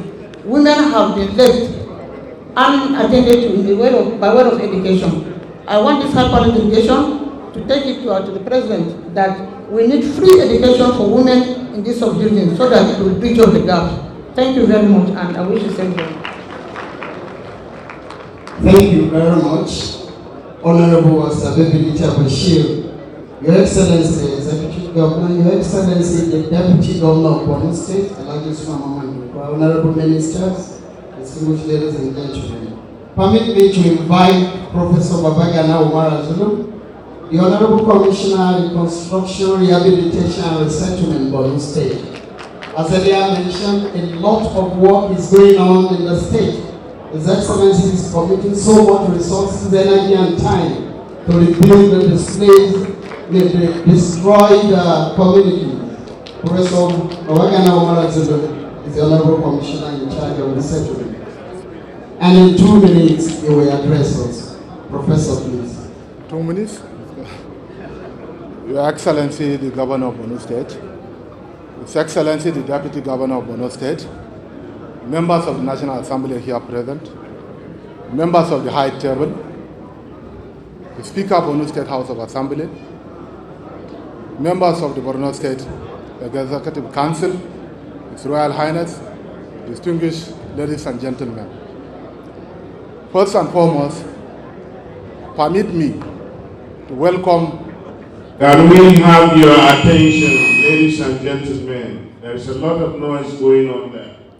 Thank you. First and foremost, permit me to welcome the commitment of the Nigerian military, the federal government of Nigeria, the government of Borno State, and indeed the government of the Northeast sub-region, other security operatives, the civilian JTF, and the vigilante in securing the territorial integrity of our nation.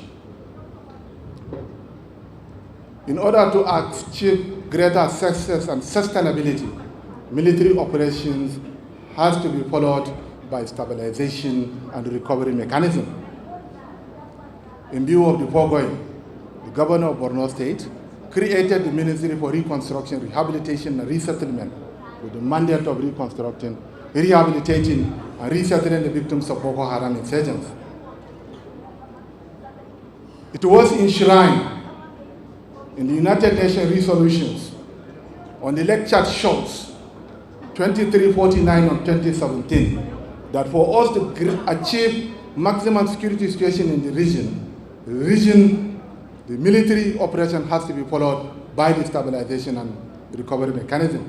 In view of the foregoing, I wish to bring to your kind notice that the Borno State government has so far started reconstruction in about 16 local government of Borno State.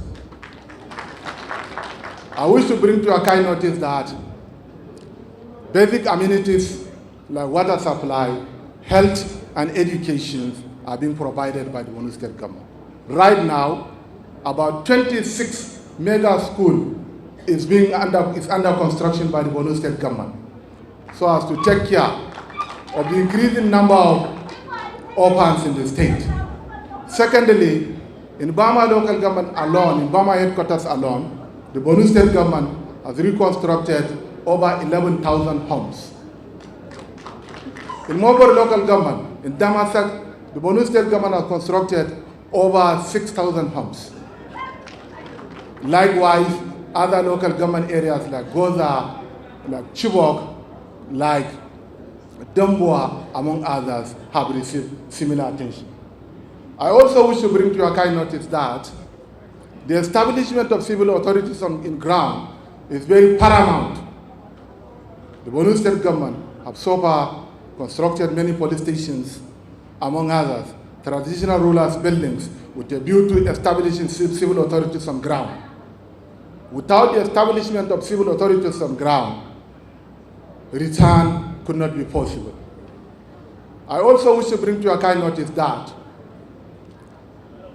the issue of reconstruction, rehabilitation, and resettlement is very important, because without return of the civil authorities on ground, without return of the civilian authorities to their localities, there should be no complete peace. The Boko Haram will remain in the enclaves as long as there is no human population in the region. Because of the time frame, I cannot say much, but I just wish to mention a very few points. The issue of Bama Initiative. It could be recalled that the federal government of Nigeria initiated what we call Bama Initiative somewhere last year. The initiative encapsulates a holistic approach with the military and the civil, other military operatives, other operatives as the leading factor. This initiative, if implemented, will go a long way in ensuring access, thereby enabling return of the IDPs and refugees, improving the means of livelihood of the citizens, thereby improving the general security situation of the region. Unfortunately, up to now, the initiative have not taken effect.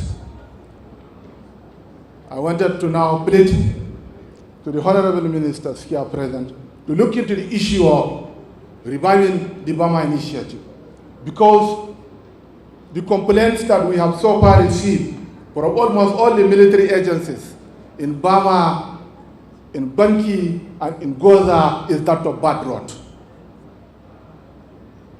Normally, Boko Haram used to plant IEDs along the highways, and that has hindered movement into all the regions. And the construction of road, Bama, Goza, Banki Road, has been captured in the Bama Initiative. And therefore, I wish to now appeal to this high delegation to look into the issue of reviving the Bama Initiative. At this juncture, I wish to express my sincere appreciation to all of you for giving me the opportunity to express my feelings. Thank you very much. We thank you very much for telling us what you are doing in terms of reconstruction in your state. Your Excellencies, distinguished guests, ladies and gentlemen, we do have delegations from the various states within the Northeast. We will give opportunity to each of the leader of the delegation, or if he wants, he can appoint somebody to raise up one issue or the other, or to advise us on how to go on with this security situation. So at this point, Your Excellencies would want to call on Adamawa State. If you do have any, if we do have somebody from Adamawa, please 2 minutes. You know, time is not in our favor. Thank you. Thank you very much. I believe this is a Northeast gathering, and I believe that those of us that came from other states should be given some little more time, because everybody that spoke here spoke about Borno, but we are also in the same boat. Although we did not have as much devastation as the one in Borno, but over one-third of our state. Don't worry, we will come to your state, but yes, this is the epic center of operation. I agree with you entirely. I have a message from His Excellency, Governor Muhammad Umaru Jibrila Bindo. He says, I should express his gratitude to the organizers of this forum. I should express his appreciation to His Excellency the Governor of Borno State, and that I should apologize for his absence here, because as most of you may have heard, there was an attack in one of the villages in Adama yesterday, so he had to stay back and make sure he stabilizes his state. But he said I should tell you that there are things we are doing right, and there are things that we need to do a little bit more. And for the purpose of takeaways from this gathering, let me say that as leaders, beginning from the trained general at the top as the president, and the committed generals we have at the state, we're getting it right, and we appreciate the leadership they're giving us in this country.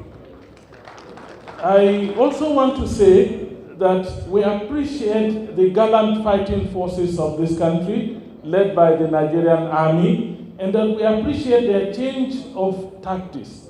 In the past, they used to be very soft on Boko Haram and very hard on the civilian population. Today, they are very hard on Boko Haram and they are very soft on the rest of us.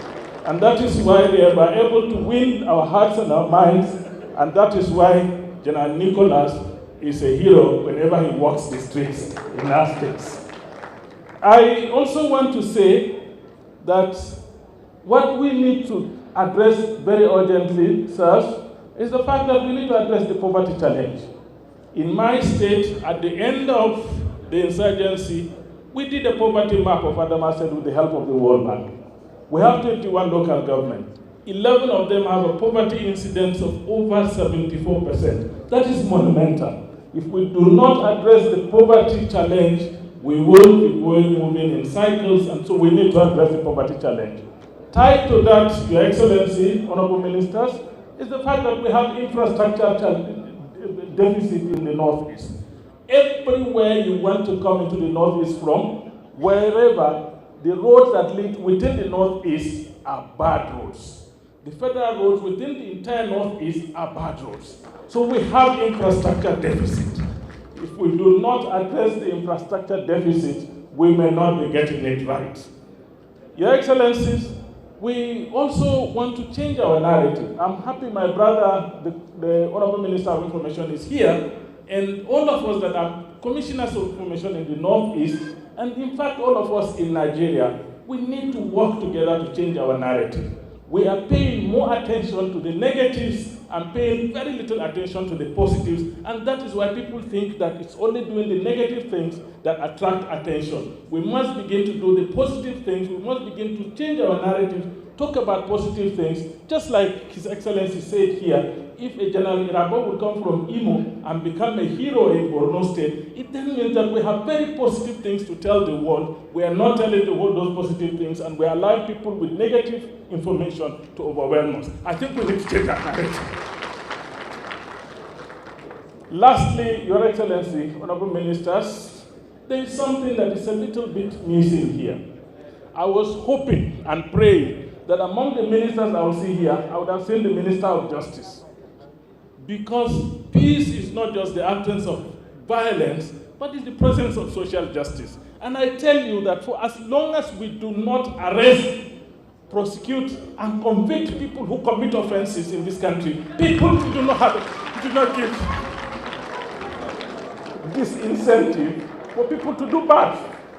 Right now, as I'm talking to you, His Excellency Governor Muhammad Umaru Jibrila Bello has just addressed a press conference where he led the security forces. They arrested the people that attacked Dumne yesterday. They are prosecuting them today, and they are taking them to court immediately to make sure that we get a conviction.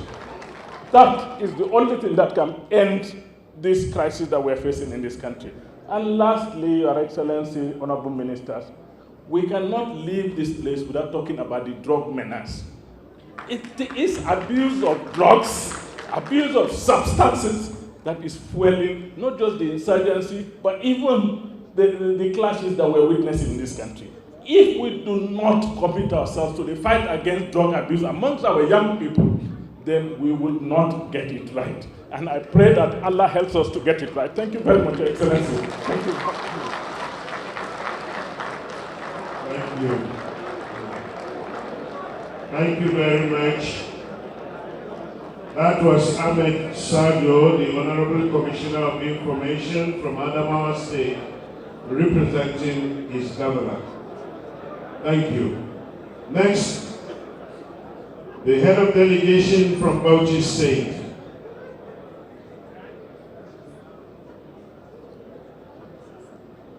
Please tell us your name and go ahead.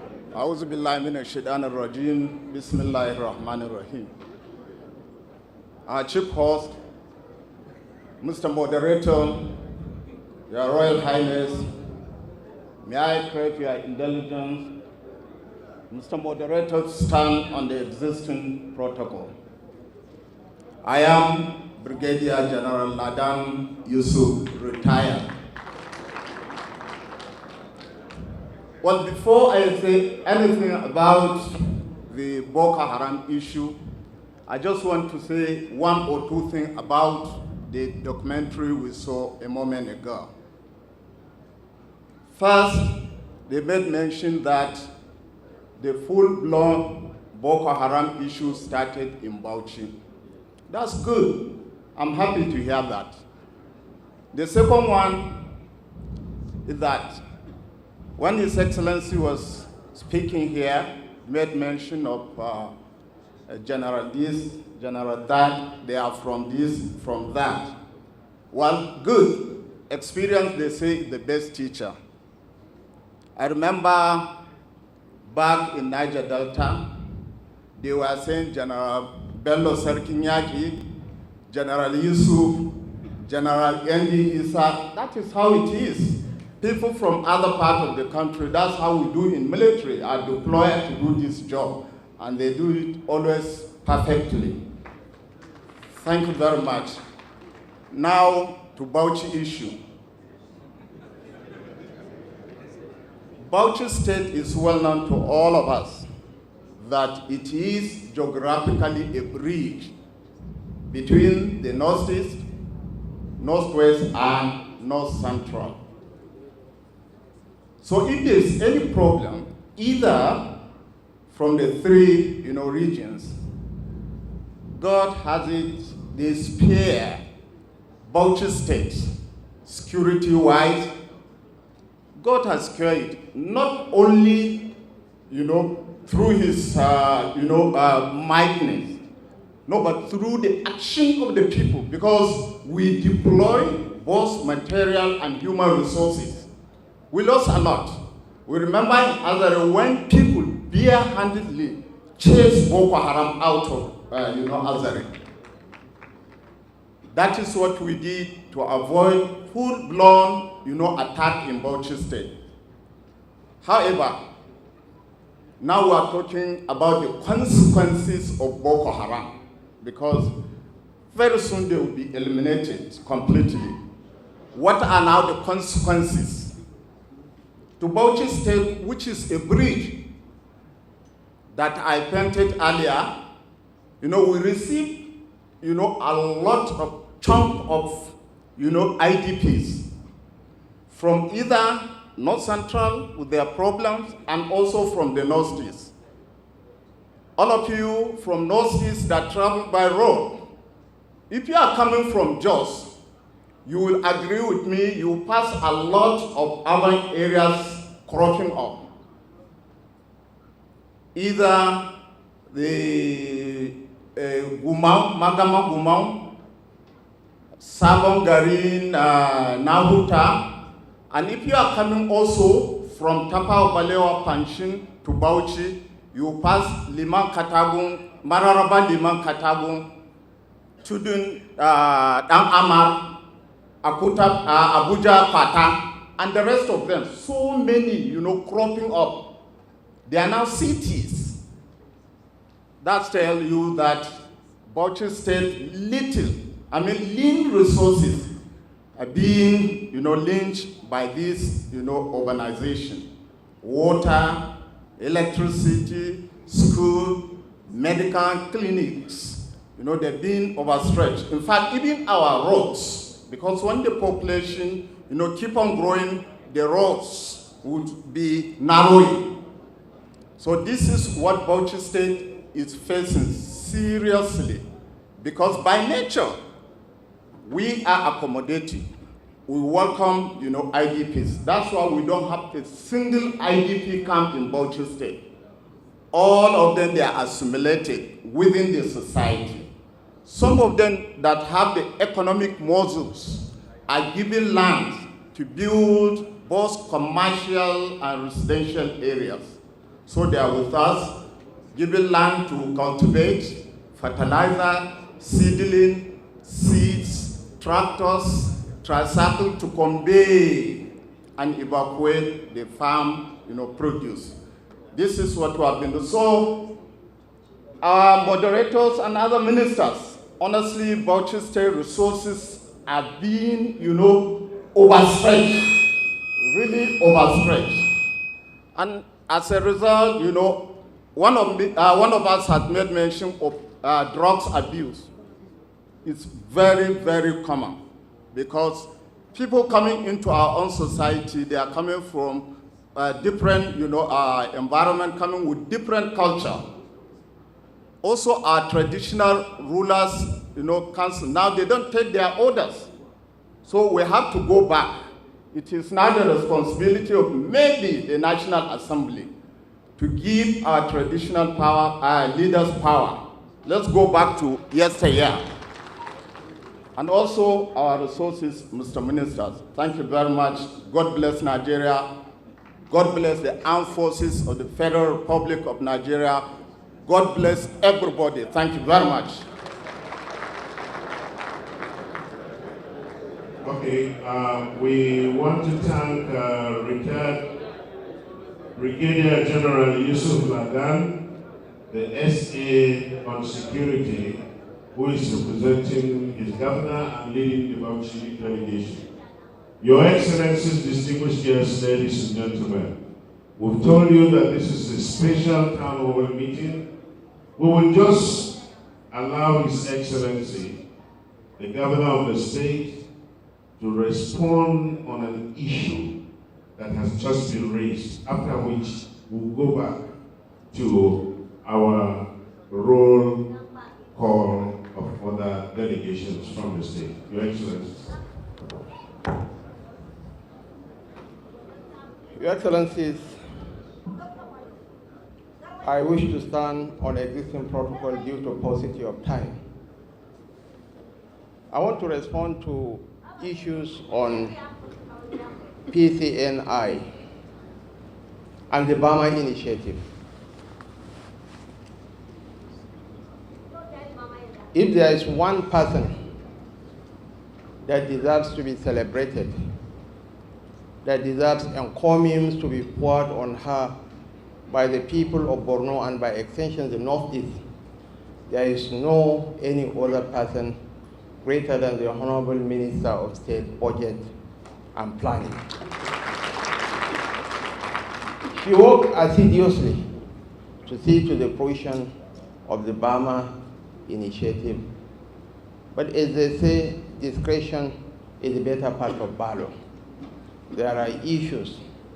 Though this is a free forum, but leadership comes with responsibilities. And I will reserve my comments on Burma Initiative for now, fundamentally for the reason that the chairman of the PCNI is an elder statesman, globally respected and recognized. But the Honorable Minister, distinguished ladies and gentlemen, deserves special commendation and not condemnation. We hail her, we salute her, and I will urge her to reserve her comments on the Burma Initiative for now. We are working out some solutions to it. And believe me, here we have our distinguished Senator Ndume, who is a member of the PCNI. We have Professor Yu here, who is also a member of the PCNI. And I believe they will work assiduously to reverse whatever losses we have incurred with regards to the Burma Initiative. Brigadier General Ladan, I want to thank you for your beautiful delivery. I deliberately shied away from celebrating General Yusuf, for instance. General Yusuf is my junior brother. He's right here from Portugal. Why should I celebrate him? He's doing to his people what he ought to do. It's tantamount to nepotism if I celebrate Air Marshal Sadiq Abubakar. He's my brother-in-law, so it's like nepotism for me to be celebrating my brother-in-law. So also is Air Vice Marshal Lubo. He's from Yemen to Deba, here in nearby Gombe State. He's of the Bateri tribe. 80% of the terrorists are in Borno State. So there is no need to. But when you see the divisive, the obnoxious politics, the narratives that is currently going on, when we see people like General Nicholas putting their lives, people like Damien Chuku, I don't care about the SSS director here in Borno, it's a bloody Bakasine with Kankuka, and so on. But there are people that we need to celebrate Nigeria in a nutshell. Thank you so much.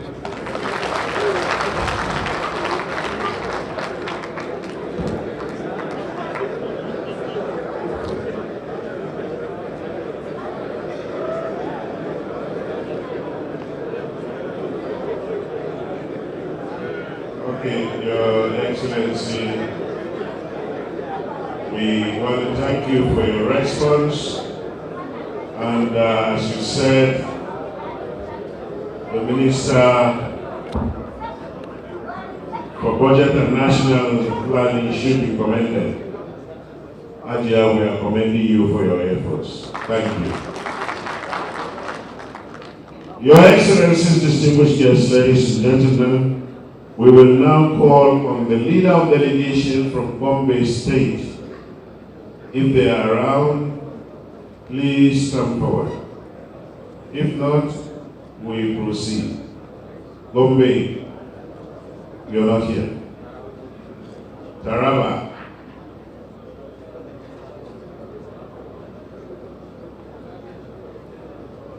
Your Royal Highness, you introduce yourself. Thereafter, give us your message. Thank you.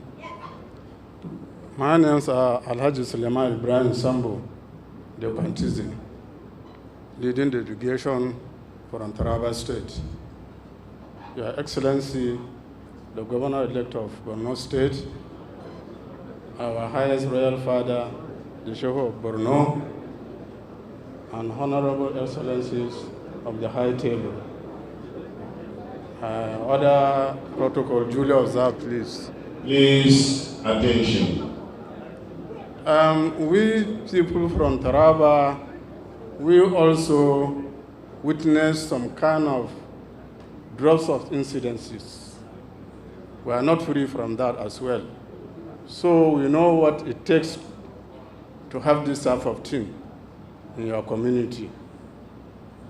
Ours is only to say that we are helping the Borno government and its citizens being free or partially free from these Boko Haram incidences. We pray to Almighty God that God will assist His Excellency, the Governor, and the military that are assisting him to restore peace, please.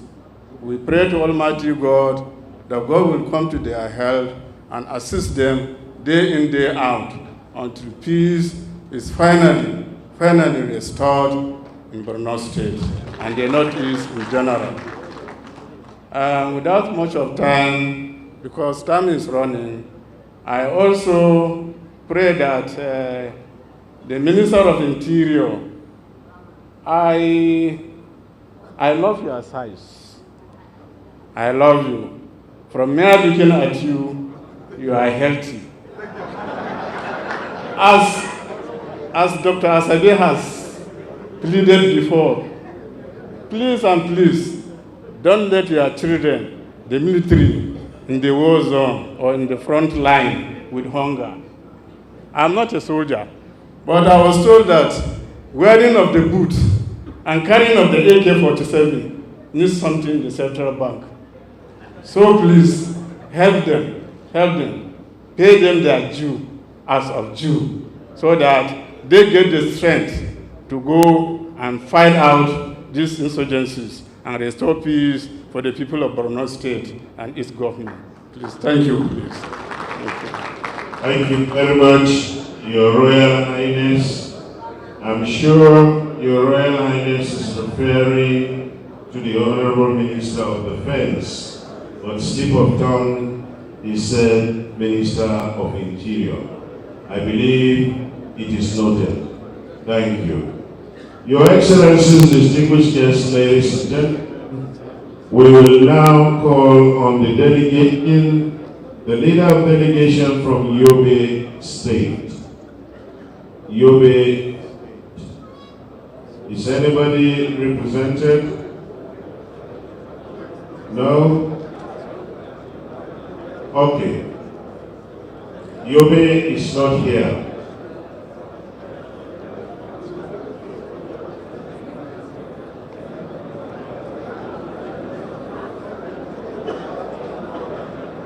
Can I have your attention, ladies and gentlemen? Now we are going into the question and answer session proper. But then, you know, time is not our friend. And as such, I will take only 3 questions. And our modus operandi is this way.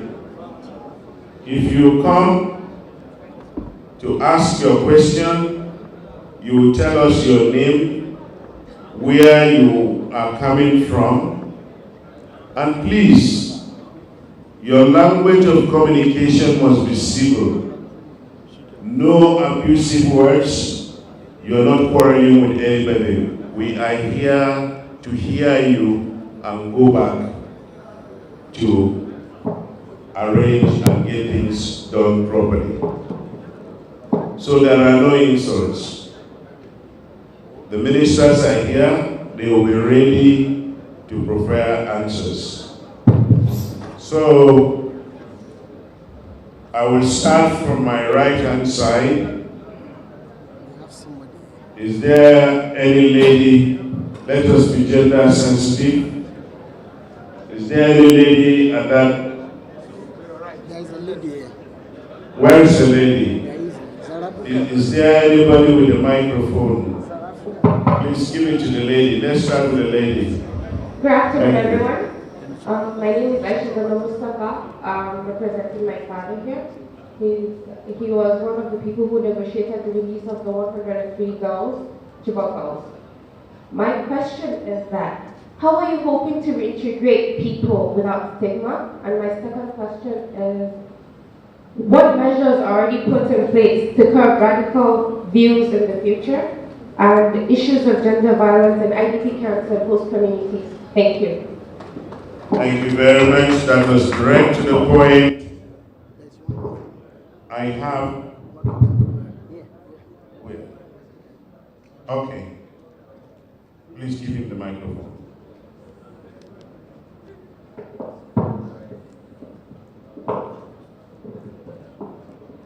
أعوذ بالله السميع العليم من الشيطان الرجيم بسم الله الرحمن الرحيم. Your Excellency, the Executive Governor of Borno State, the combatant civilian general, as duly honored by the President. What is your name and where do you work? My names are Ali Abubakar Jatau, former Deputy Governor of Borno, 1999 to 2003. My question is to the Honorable Minister of Defense and that of Interior. With all the comments, commendations, and recommendations heard from individuals, we really thank everybody for all that has been done to secure the security situation we have now in Borno and the entire northeast region. The main issue is, now that we have reached that level, the Honorable Minister of Interior has said 80% of the foreign IDPs in Niger, Cameroon, and Chad are from Borno. And they are enthusiastic about coming back home. When they come back home, their main places of work will now still be the IDPs. What, I repeat, what have we now on the ground that will strengthen the confidence of the people of Borno and in fact the IDPs to now go back to their places of abode. Please, we know that security strategies sometimes have to be indoors, but please open up to the people who would be critical information on how people would have the confidence of going back, and that will strengthen or will give everybody the feelings of going back to the place of abode. I would suggest that probably the uniformed security organizations or security outfits meet at the zonal levels, state levels, local government levels, and in fact even at community levels to strategize how best the confidence of the citizenry can have the strength so that everybody will go back to their place of abode. The IDPs and what have you are really and persistent, and they feel that definitely that they should go back home to feel much more at home. Thank you. Thank you very much. Your Excellencies, distinguished guests, ladies and gentlemen, we also have the youth amongst us. We have a youth couple who wants to ask a question, and I think we should give them an opportunity. The youth couple from the back.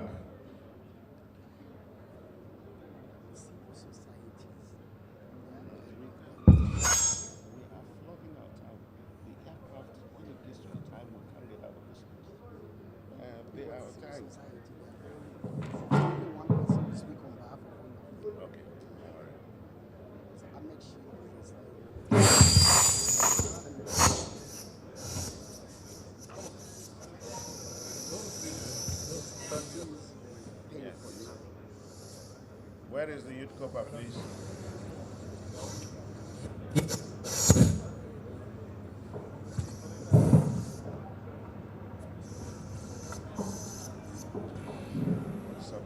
The Excellency, the Vibrant Governor of Borno State, Honorable Minister of Development, other dignitaries present here, my question goes this way. My name is Mohammed Usman Kambari. I'm serving corps member there in Borno State. And my question is directed towards girls, education, and women empowerment. I really want to commend the effort of the federal government and the state government as well in countering the insurgency, and I really commend that effort as well. But as part of the post-insurgency plan, my question wants to go in this way. That it is said that to educate a man, you educate an individual. But educate a woman, you educate the society. Today, education of the young child in the northeastern part, statistics have shown that in the northeast it has the worst level. I want to call on the federal government to say that what are the efforts put in place on young child education? Because we would say that if the society is well informed, would have less prey over social vices. Then on women empowerment, I would say that a lot of the effort by the federal government and NGOs we have today is basically channeled by giving the fish to the women without empowerment. Because I want to reiterate that it is said that give a man a fish, you feed him for a day. But teach a man how to fish, you feed him for a lifetime. I think our women in our society doesn't just mean by the government should be giving them the fish, but it should be a plan on how to teach them the fish so that our society will be free of being reliant on the federal government or other NGOs as well. So the question now goes in, what are the post-insurgency plans geared toward the young child education and women empowerment as a plan to have a vibrant society after this insurgency? Thank you. Thank you very much, Kopa. Your Excellencies, distinguished guests, ladies and gentlemen, We want to give an opportunity to the civil society organization, and Ahmed Shehu would be speaking on their behalf. Ahmed Shehu. All protocol duly and respectively observed. First of all, I want to commend the Borno State government and then the federal government for organizing this town hall meeting. I think it is one of its kind. It's a good effort for us to now, it will serve as a voice to the voiceless. And secondly, I also want to appreciate the gallant effort of the security agencies for fighting the scourge of this insurgency. I'm speaking here on behalf of the over 133 civil society organizations, so my position, the position I'm presenting is our collective position. One of our concerns of the civil society, especially the people of Borno State, is about the reconstruction of roads.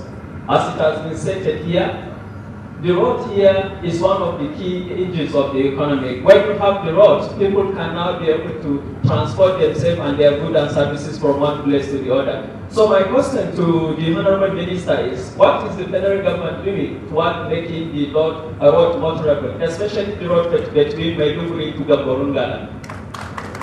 Okay, thank you. Yeah, sorry, I'm presenting a collective position, so can you give me some 10 seconds again? Secondly, provision of humanitarian access is also key. This is one of the requests we are putting to the federal government. We have a lot of communities that are accessible, but we cannot be able to provide humanitarian access to them. So I think the federal government needs to step up this also. Then thirdly, the community involvement in the reconstruction and also rehabilitation of the ex-combatant is important. We know that the federal government has a plan on now reintegrating the ex-combatant into the community, but the members of the community in Borno State are not involved in the process, and that is why we're going to have a problem on that issue. Then absorption of the civilian JTF to the security agencies is one of the key issues. These guys, they lay down their life for people of Borno State. Without them, we could not have been here in this whole city. So our plea here on behalf of the civil society is for the federal government to develop a robust program where the civilian JTF can be strategically engaged into the mainstream security agencies. We know the last time the federal government absorbed like 200. Out of 24,000 of them, 200 is just a drop in the ocean. I think much is needed to be done in that too. Then economic empowerment. Maiduguri is a commercial center. And because of this insurgency, majority of the households are hosting at least not less than 2 or 3 internet displaced people.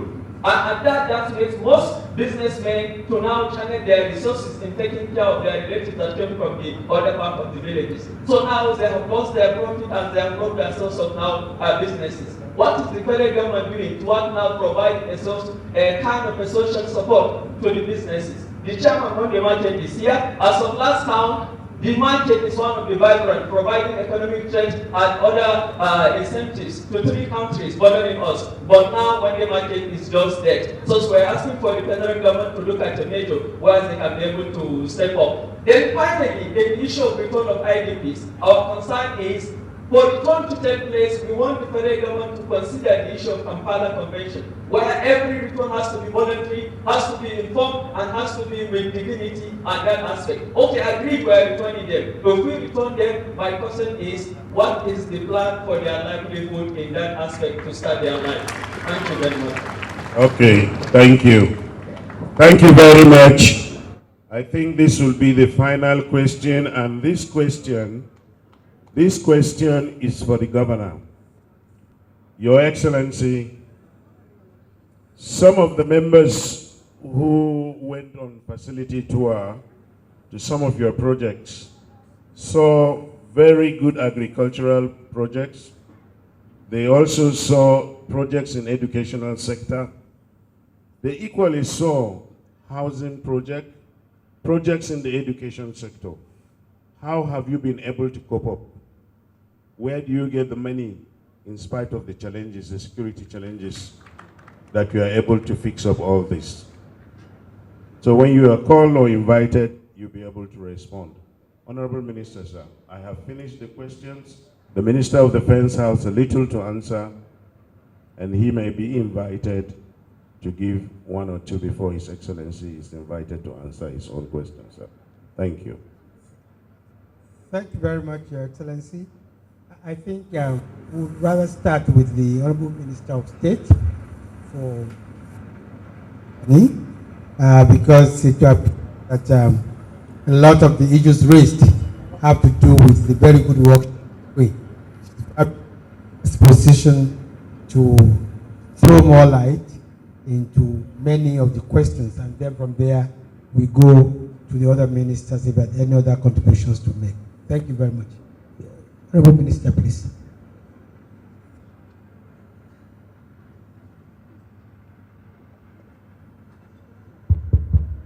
Thank you very much, Honorable Minister. And Your Excellencies, distinguished ladies and gentlemen, let me use the opportunity of being the first respondent to also respond very quickly to some of the things that the representative of the Senate President has said regarding the funding for defense. As you know, distinguished Senator, the funding for overhead, which you mentioned, is made evenly to every MDA, and as at the close of 2017, 7 months funding was what was realized. And if your question is to capital, let me say that there is always prioritization of funding for the security services. And also, I'm taking note of what you said about the need for the federal government to step up on provision of food for the refugees in Cameroon, Chad, and Niger. I will take that back.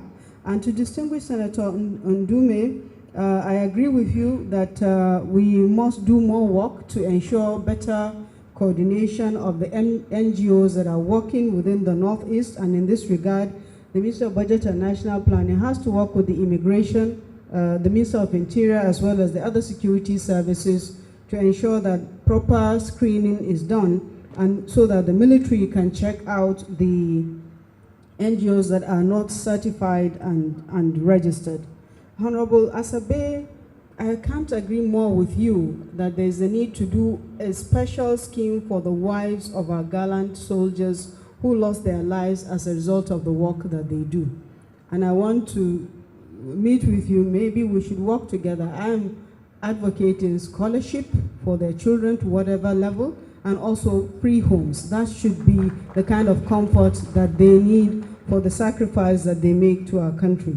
And as for women to be provided free education in the Northeast, I can't agree more with you also. I think this is something that should be done, and it will indeed take us a very, very long way. Let me move to the first question that was asked by Aisha Zanna Mustafa.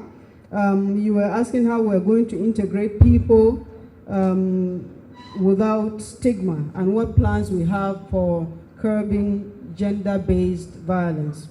Aisha, there is a lot of work that is being done, led by the Ministry of Women Affairs in respect of gender-based violence. And what we've done when we were doing the Humanitarian Response Plan for 2018 was to take protection of women and children as a cross-cutting issue. So in every sector, whatever is provided, we're asking the question, what is the special arrangement that will be done for women and for girls so that they are not taken advantage of? So we're continuously asking the question and making sure that special provision is being done. For example, in the camps now, there are safe areas for women and girls where they can go and say the things that is disturbing them, and also take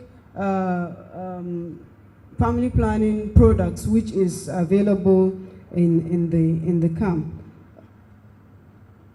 The youth corps also said that when you educate a woman, you educate the nation.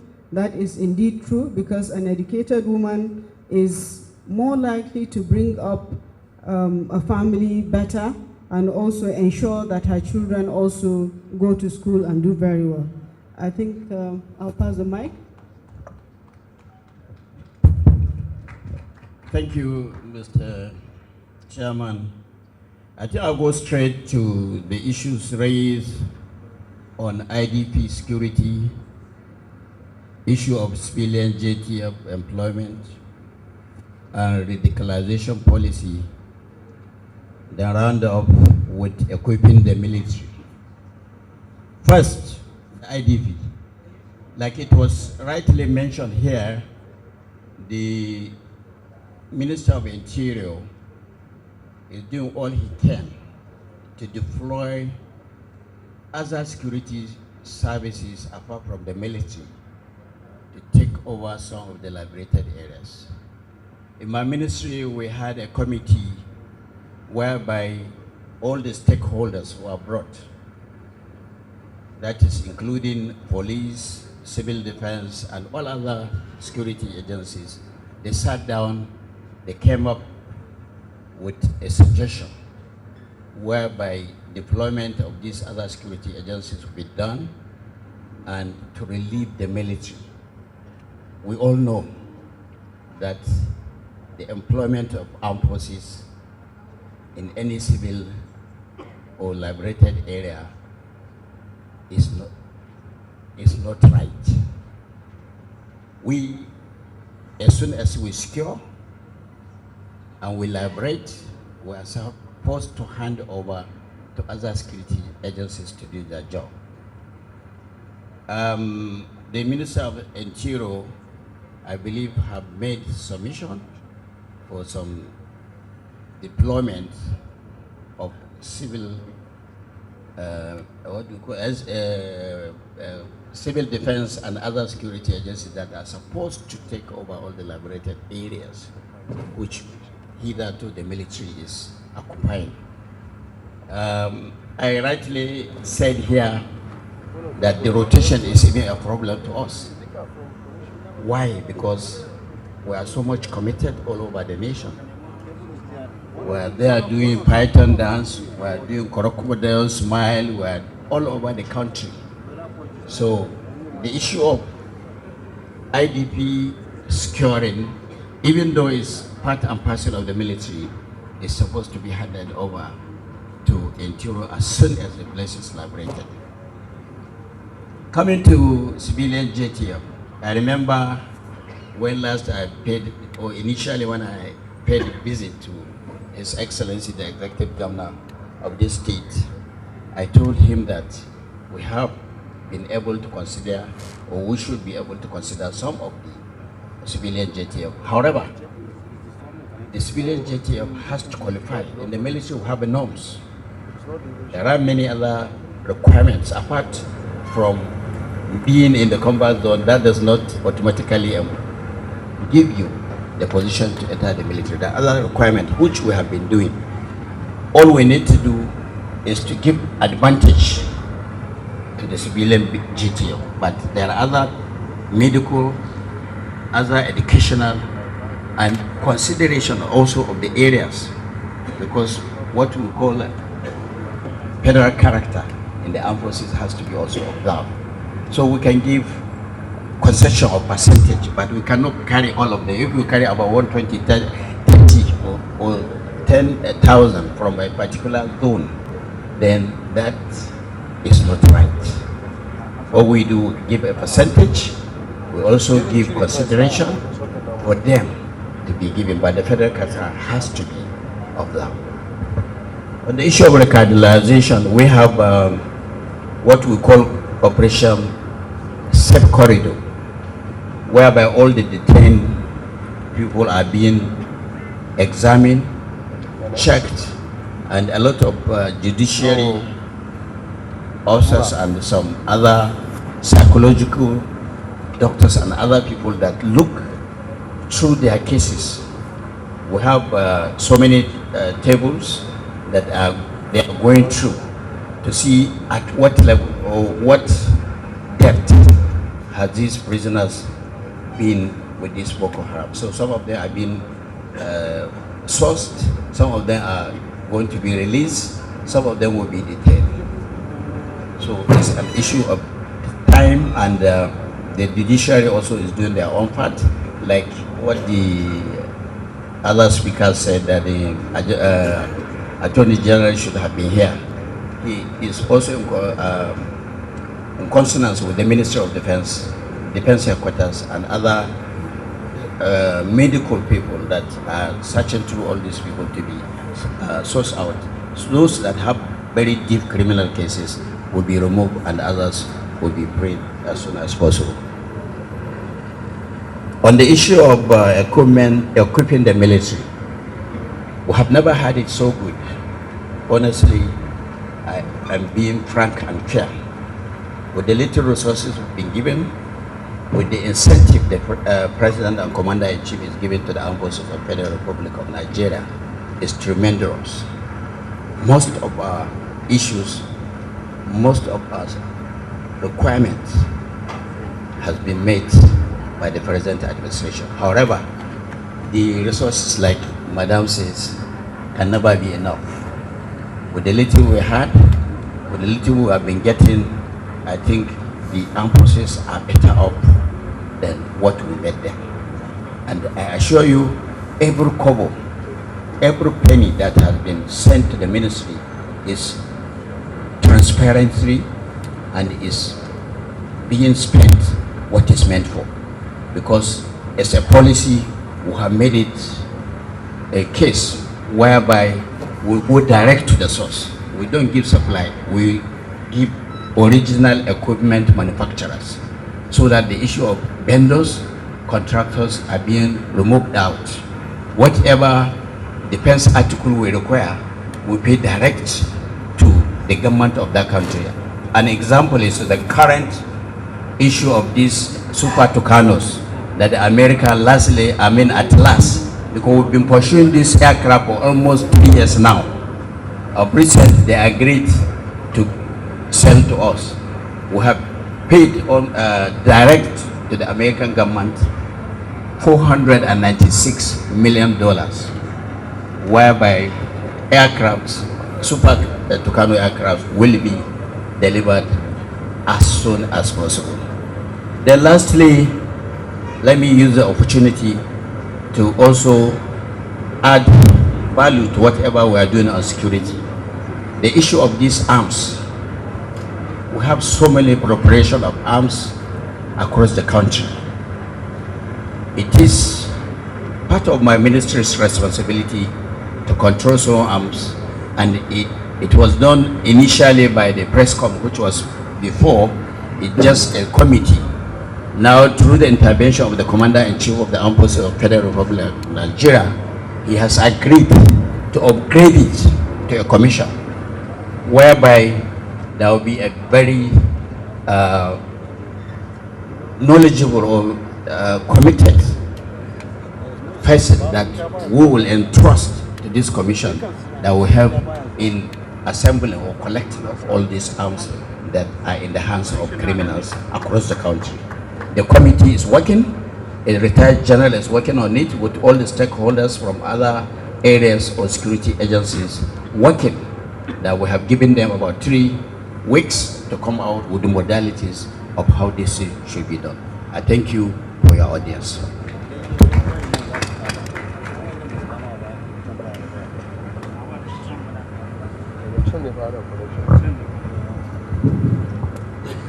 Thank you very much. Let me speak specifically on the issue of refugees in neighboring countries.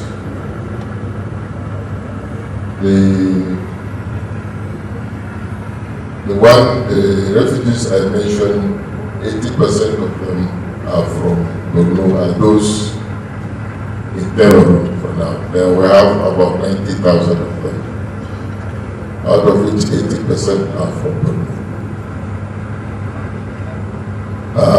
We signed, like I mentioned, a tripartite agreement in March, and in July we inaugurated a commission.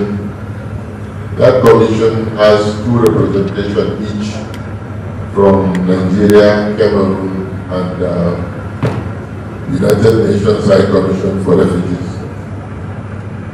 Then also following that, there's a technical committee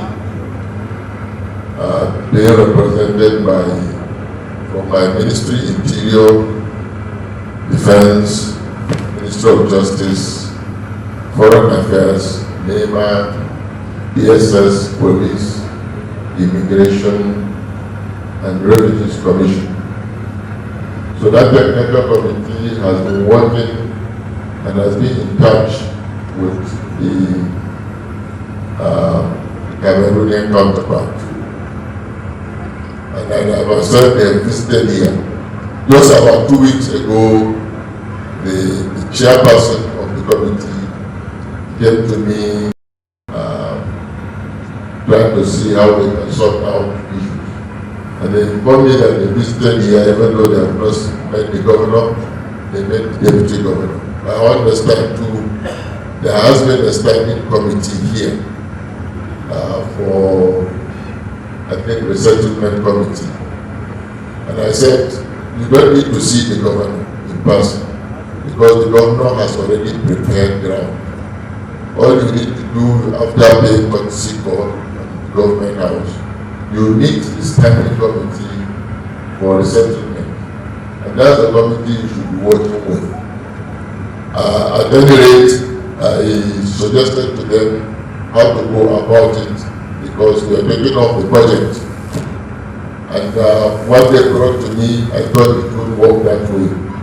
So I advised them how the best way to go about it. The DG Nema has left, but he has a major part to play. So I agree with the person, and that is my point too, that you don't need to move somebody from a camp to another camp. The whole idea is to move that person from the camp and resettle him in his home. So this is what I insist. So, and I want to also let you know that this agreement is based on international best practice. The UNHCR is involved, and we are following the spirit of the agreement to the letter. We want to ensure that, as you mentioned, this repatriation return is voluntary. If a refugee decides not to return, he has that right. He can remain where he is if he thinks that is best for him. But we try to see that we encourage every refugee to return home. But it's not just returning them, we have to prepare the ground in a way that when they come back and meet the home that is secure, a home where they can continue to live normal lives. And that is our target. So right now we're working very, very hard on that.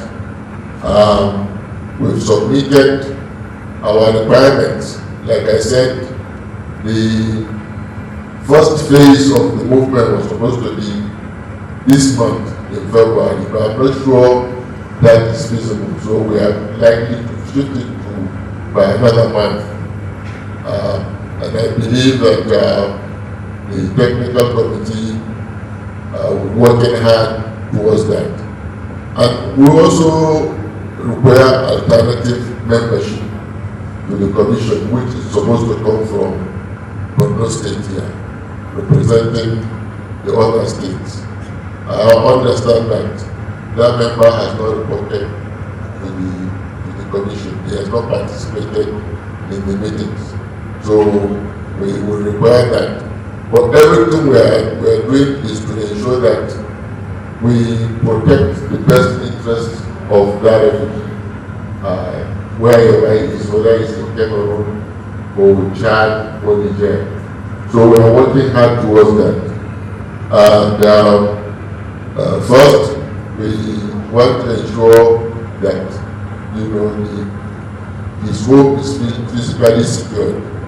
In that wise, pushing hard with the police and civil defense. They've already had quite a number of personnel on ground here, but we know that what they have is not enough. So we are pushing to get more personnel in. But we have to also realize that the fact that the military has secured the place, it is not an automatic ticket for the police and civil defense to go in. The military has to give the signal that this is the right time to come in before we move them in. Sometimes they may secure a place, But if they perceive that there is still danger, then it is in the best interest not to allow anybody to get into that place. Just like somebody raised an observation that some of the farmers don't have access to their farms. Sometimes to allow them to go, and the military knows that there is danger in that area, they may be, harmed, and you have yourself to blame. So it's better we allow the military to clear the area completely, give us guarantee that this area is safe, so that the police and the civil defense will take over the physical security of the area in order to make it secure for the IDPs or refugees to move in. And of course, it's not just the physical security, but the establishment of civil authority, where you will have the police and the civil defense securing a place. If civil authority is not established in that place, then there will be anarchy. So we also work with the state government towards that effort. And of course, the final thing, as somebody mentioned, is to ensure that every person who has been returned, every returnee, is guaranteed livelihood, something he can do to earn some livelihood. And that is the main target. Thank you very much.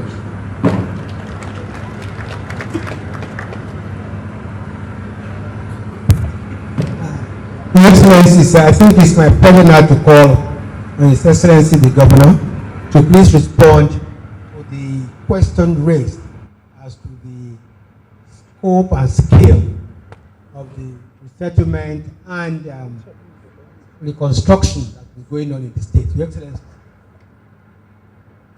Thank you so much, Honorable Minister. You prepare for peace in a state of war. And most importantly, some 7 years ago, I read an interesting article written by my very good friend Samda Isaiah, the publisher of the Leadership newspaper, where he posited that because of hydraulic fracking and horizontal drilling, the price of oil is going to collapse to less than $15 by 2016. And he backed up that particular article with empirical evidences. So knowing that Nigeria is a mono-product economy, a fall in the price of oil will definitely impact negatively on our finances, on our balance of payment, and on the value of the naira. Hence, we resolved, I don't want to claim that sole credit, we resolved as an executive council to harness all our resources and invest on the key drivers of change. Education, which is the greatest game changer. We harvested 54,911 widows and 53,311 orphans. As rightly said by the Honorable Minister of State Budget and Planning, we either take care of these widows and orphans, or there will be the next generation of Boko Haram, the next Frankenstein monsters that will wipe us off from the surface of the earth. And hence our resolve to invest in education and in job creation. Job creation entails agriculture. Incidentally, I'm an agricultural economist by training. And we made efforts to invest in the whole agricultural value chain because the whole mantra is on increase in yield. Adopt intermediate technology suitable to your environment.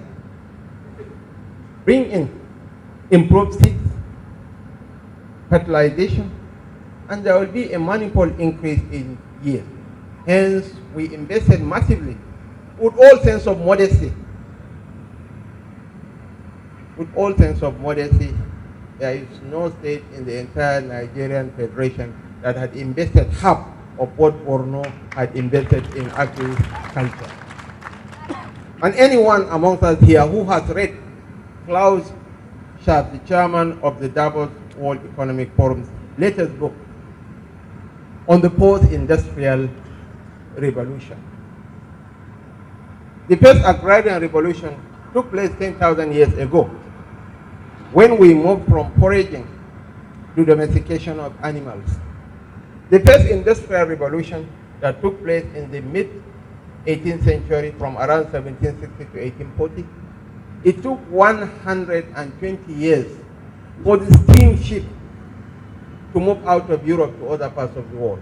But in the third industrial revolution, the internet revolution, it took only 10 years for the internet to permeate the whole world. And the next industrial revolution, as encapsulated in that group, involves digitalization, involves gene sequencing, nanotechnology, biological, a fusion of so many disciplines. Unfortunately, we are ill prepared. So our own focus in Borno is how we can leapfrog our people over all other ages and move to the next revolution, the digital revolution. We don't have the resources, certainly, but where there is the will, there is always the way. And when you insist on excellence, your excellencies, our royal fathers, honorable ministers, distinguished senators, distinguished ladies and gentlemen, when you insist on excellence, more often than not, you will end up getting what you want. In our new schools, we insisted on adopting digital technology. The commissioner of RRR mentioned 26, about 34 are on stream. But this 34 can barely cater for 100,000 people. And in Borno, our population is around 6 million. The replacement rate for human population is 2.1% growth. But the average family size in Borno ranges from 7 to 10. So there is a need for support from all and sundry, from the federal government, from the international community, so that we address the issue of education, not only in Borno,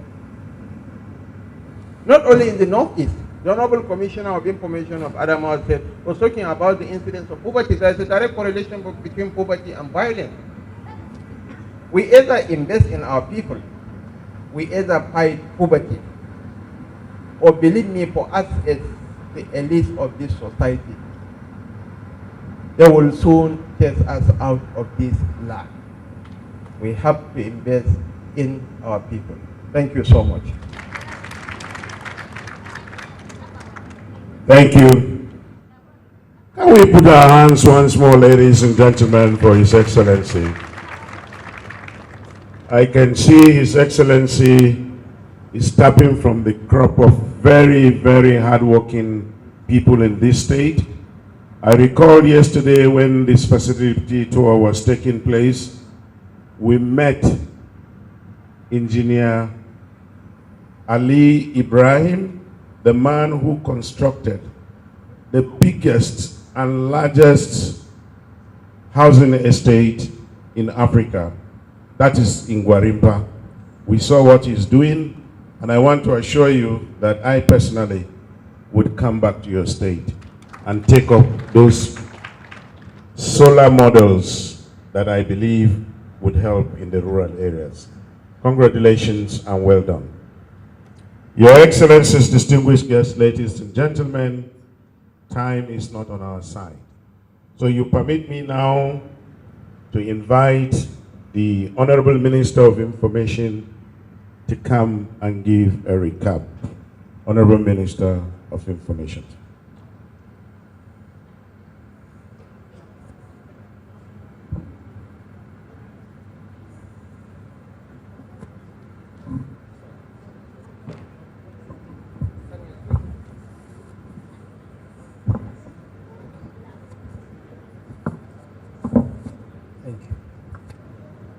Your Excellencies, and very, very distinguished guests, once again, permit me to please stand on the already established new list of protocol. Before I go to my final remarks, I quickly try to address the issue raised by Senator Alain Dume, especially as regards the funds allocated to the presidential initiative on the Northeast. The 45 billion naira which was allocated, I think must not be mistaken for the entire sum allocated for reconstruction in the Northeast. As a matter of fact, to get an accurate picture of what is allocated for reconstruction in the Northeast, we need to see exactly how much is being allocated for roads, for bridges, for infrastructure all across the country, and then we'll actually see which part, some of it is actually specific to the Northeast. Another 68 billion, I'm told, has been actually been allocated for this excess. Yes, we agree it's not sufficient, but then it's a function of what is available. But clearly, Mr. President puts as a priority the reconstruction of the Northeast. Thank you very much. Your Excellencies, distinguished ladies and gentlemen, this has been an extremely successful town hall meeting. And for this, we need to thank the governor of the state, who has made very excellent preparations and arrangements for us. We also want to thank everybody, the traditional rulers, members of the executive, representatives from various states who have honored us by being here and by sitting here throughout this town hall meeting. I want to say that our take-home, rather our takeaway from this town hall meeting are the following. Everyone agrees that Boko Haram has been beaten, but that we do not have to be complacent. Everyone also agrees that the military and security agencies have done a great job and that they deserve commendation. I believe that it's also agreed that we need to fight poverty, fight drug abuse, build infrastructure in the Northeast. I think we also agree that we must strengthen efforts to allow IDPs to return home. We also agree that we must pay more attention to the operations of NGOs. We also agree that the military must be given more resources to do their job. We also all agree that the President, Muhammadu Buhari, deserves great commendation for providing leadership to end insurgency. We also agree that the civilian JTF be integrated into the security forces, and that civil authorities should move or should show more presence in areas that are currently being occupied by the military. Well, we intend to take back home all these recommendations and would give a feedback to His Excellency, the Governor of the state. But I think by popular acclamation, we also all agreed that the Governor of the state remains a permanent hero of this struggle, and that by public acclamation, General Nicholas Rogers is the man of the moment. Thank you very much.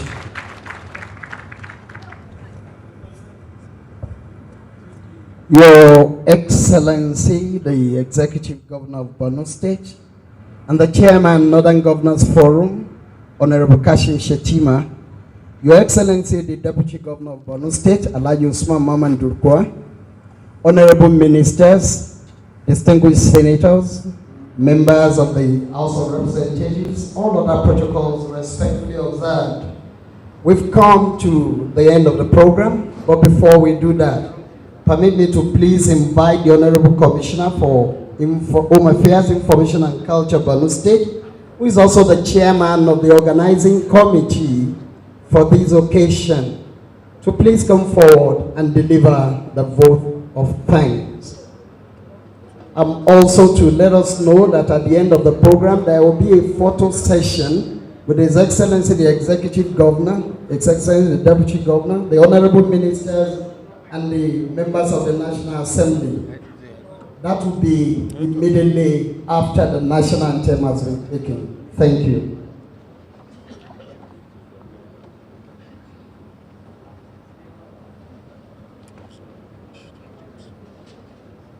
Your Excellency, the Executive Governor of Borno State, Honorable Kashim Shettima, Your Excellency, the Deputy Governor of Borno State,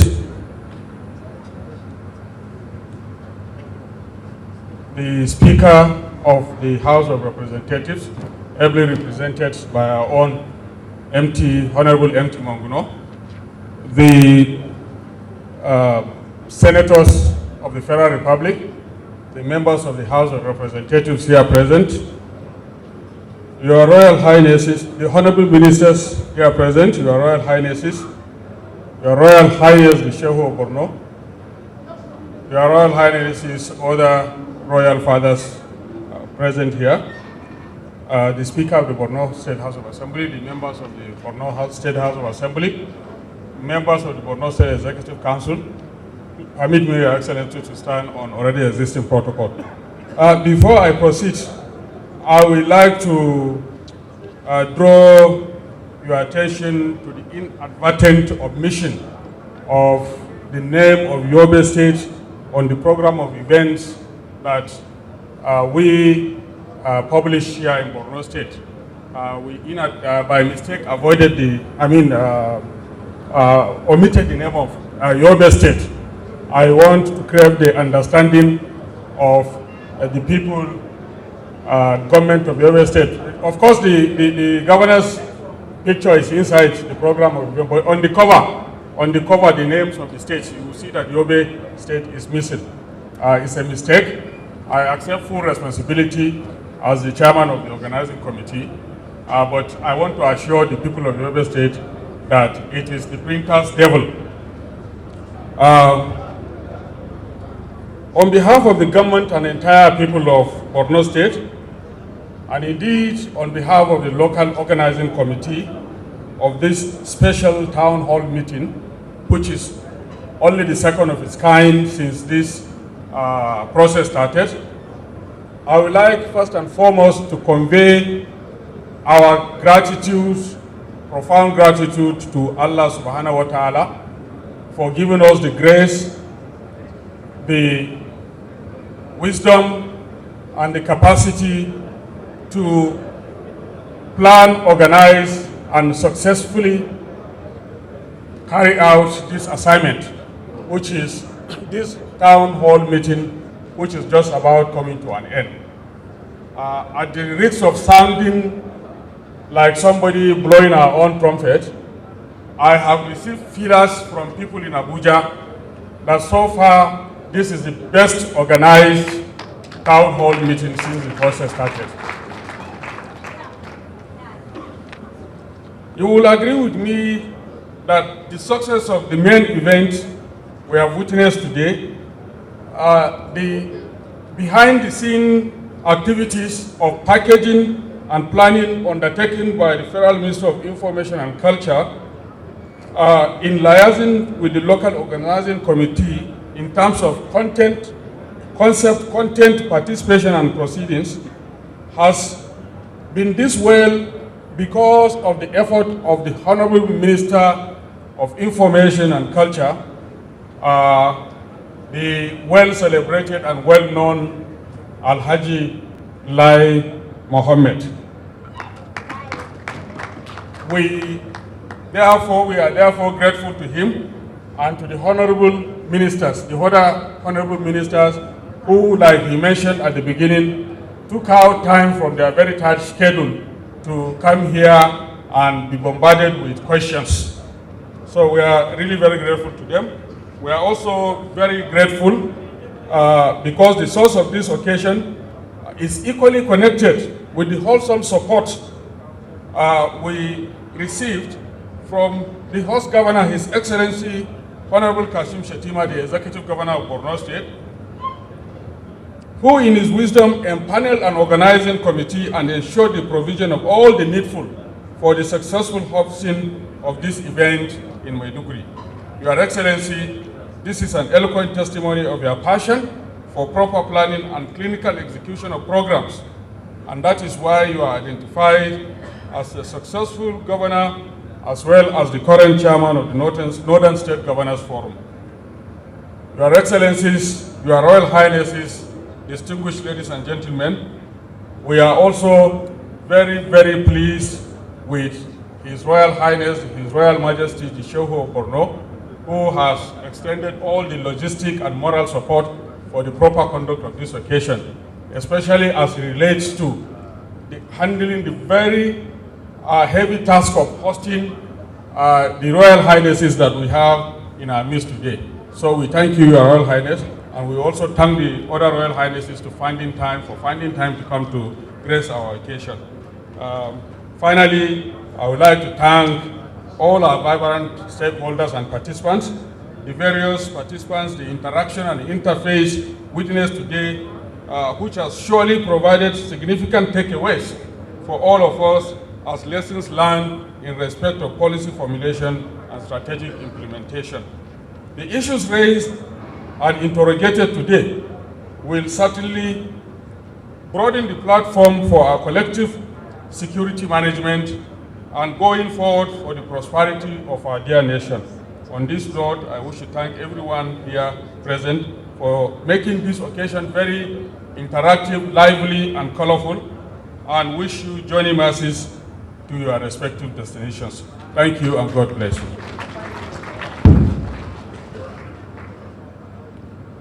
Very distinguished ladies and gentlemen, let's give this hard-working Commissioner for Information another round of applause.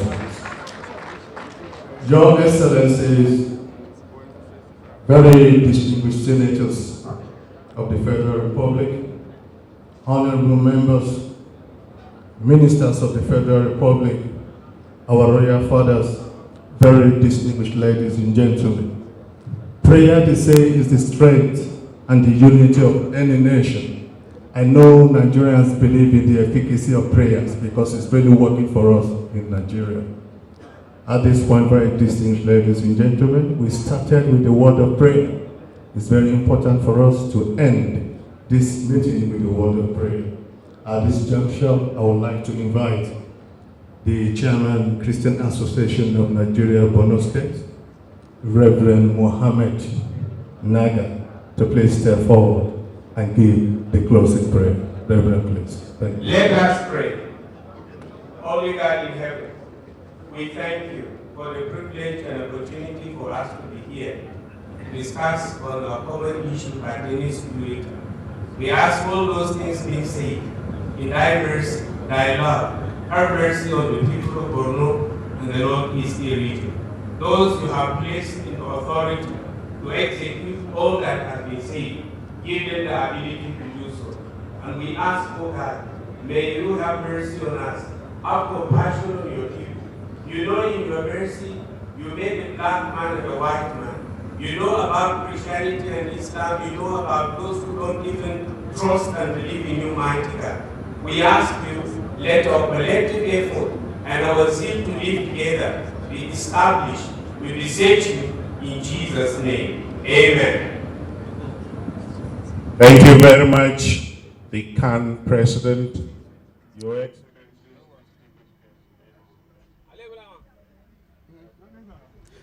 One of the beauty of this occasion is recapitulation of the whole program by the Honorable Minister of Information and Culture, Lai Mohammed. However, the town hall meeting has apparently afforded critical stakeholders and concerned individuals the opportunity to rub minds, in addition to proffering far-reaching recommendations with a view to restoring total peace to the Northeast region. With this elaborate town hall meeting, participants are optimistic that the status quo will change for good. We've, however, come to the end of the program, which was transmitted to you live from the multipurpose hall of Government House in Maiduguri, the Borno State capital, on the largest television network in Africa, the NTA.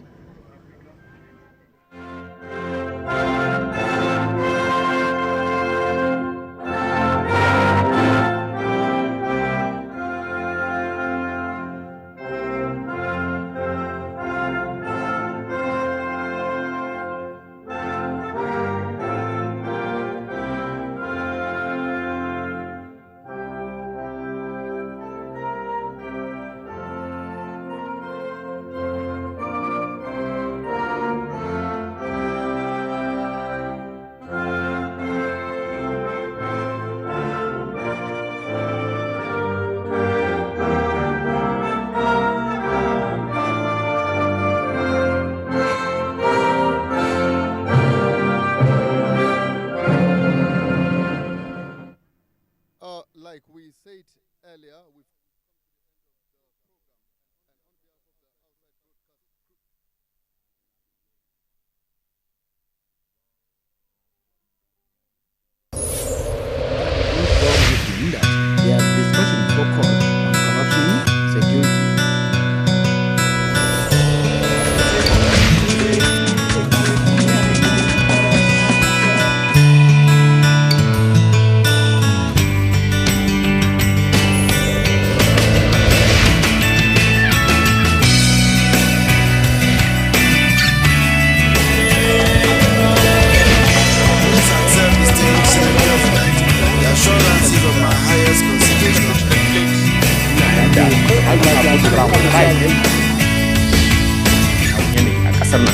yadda za a samu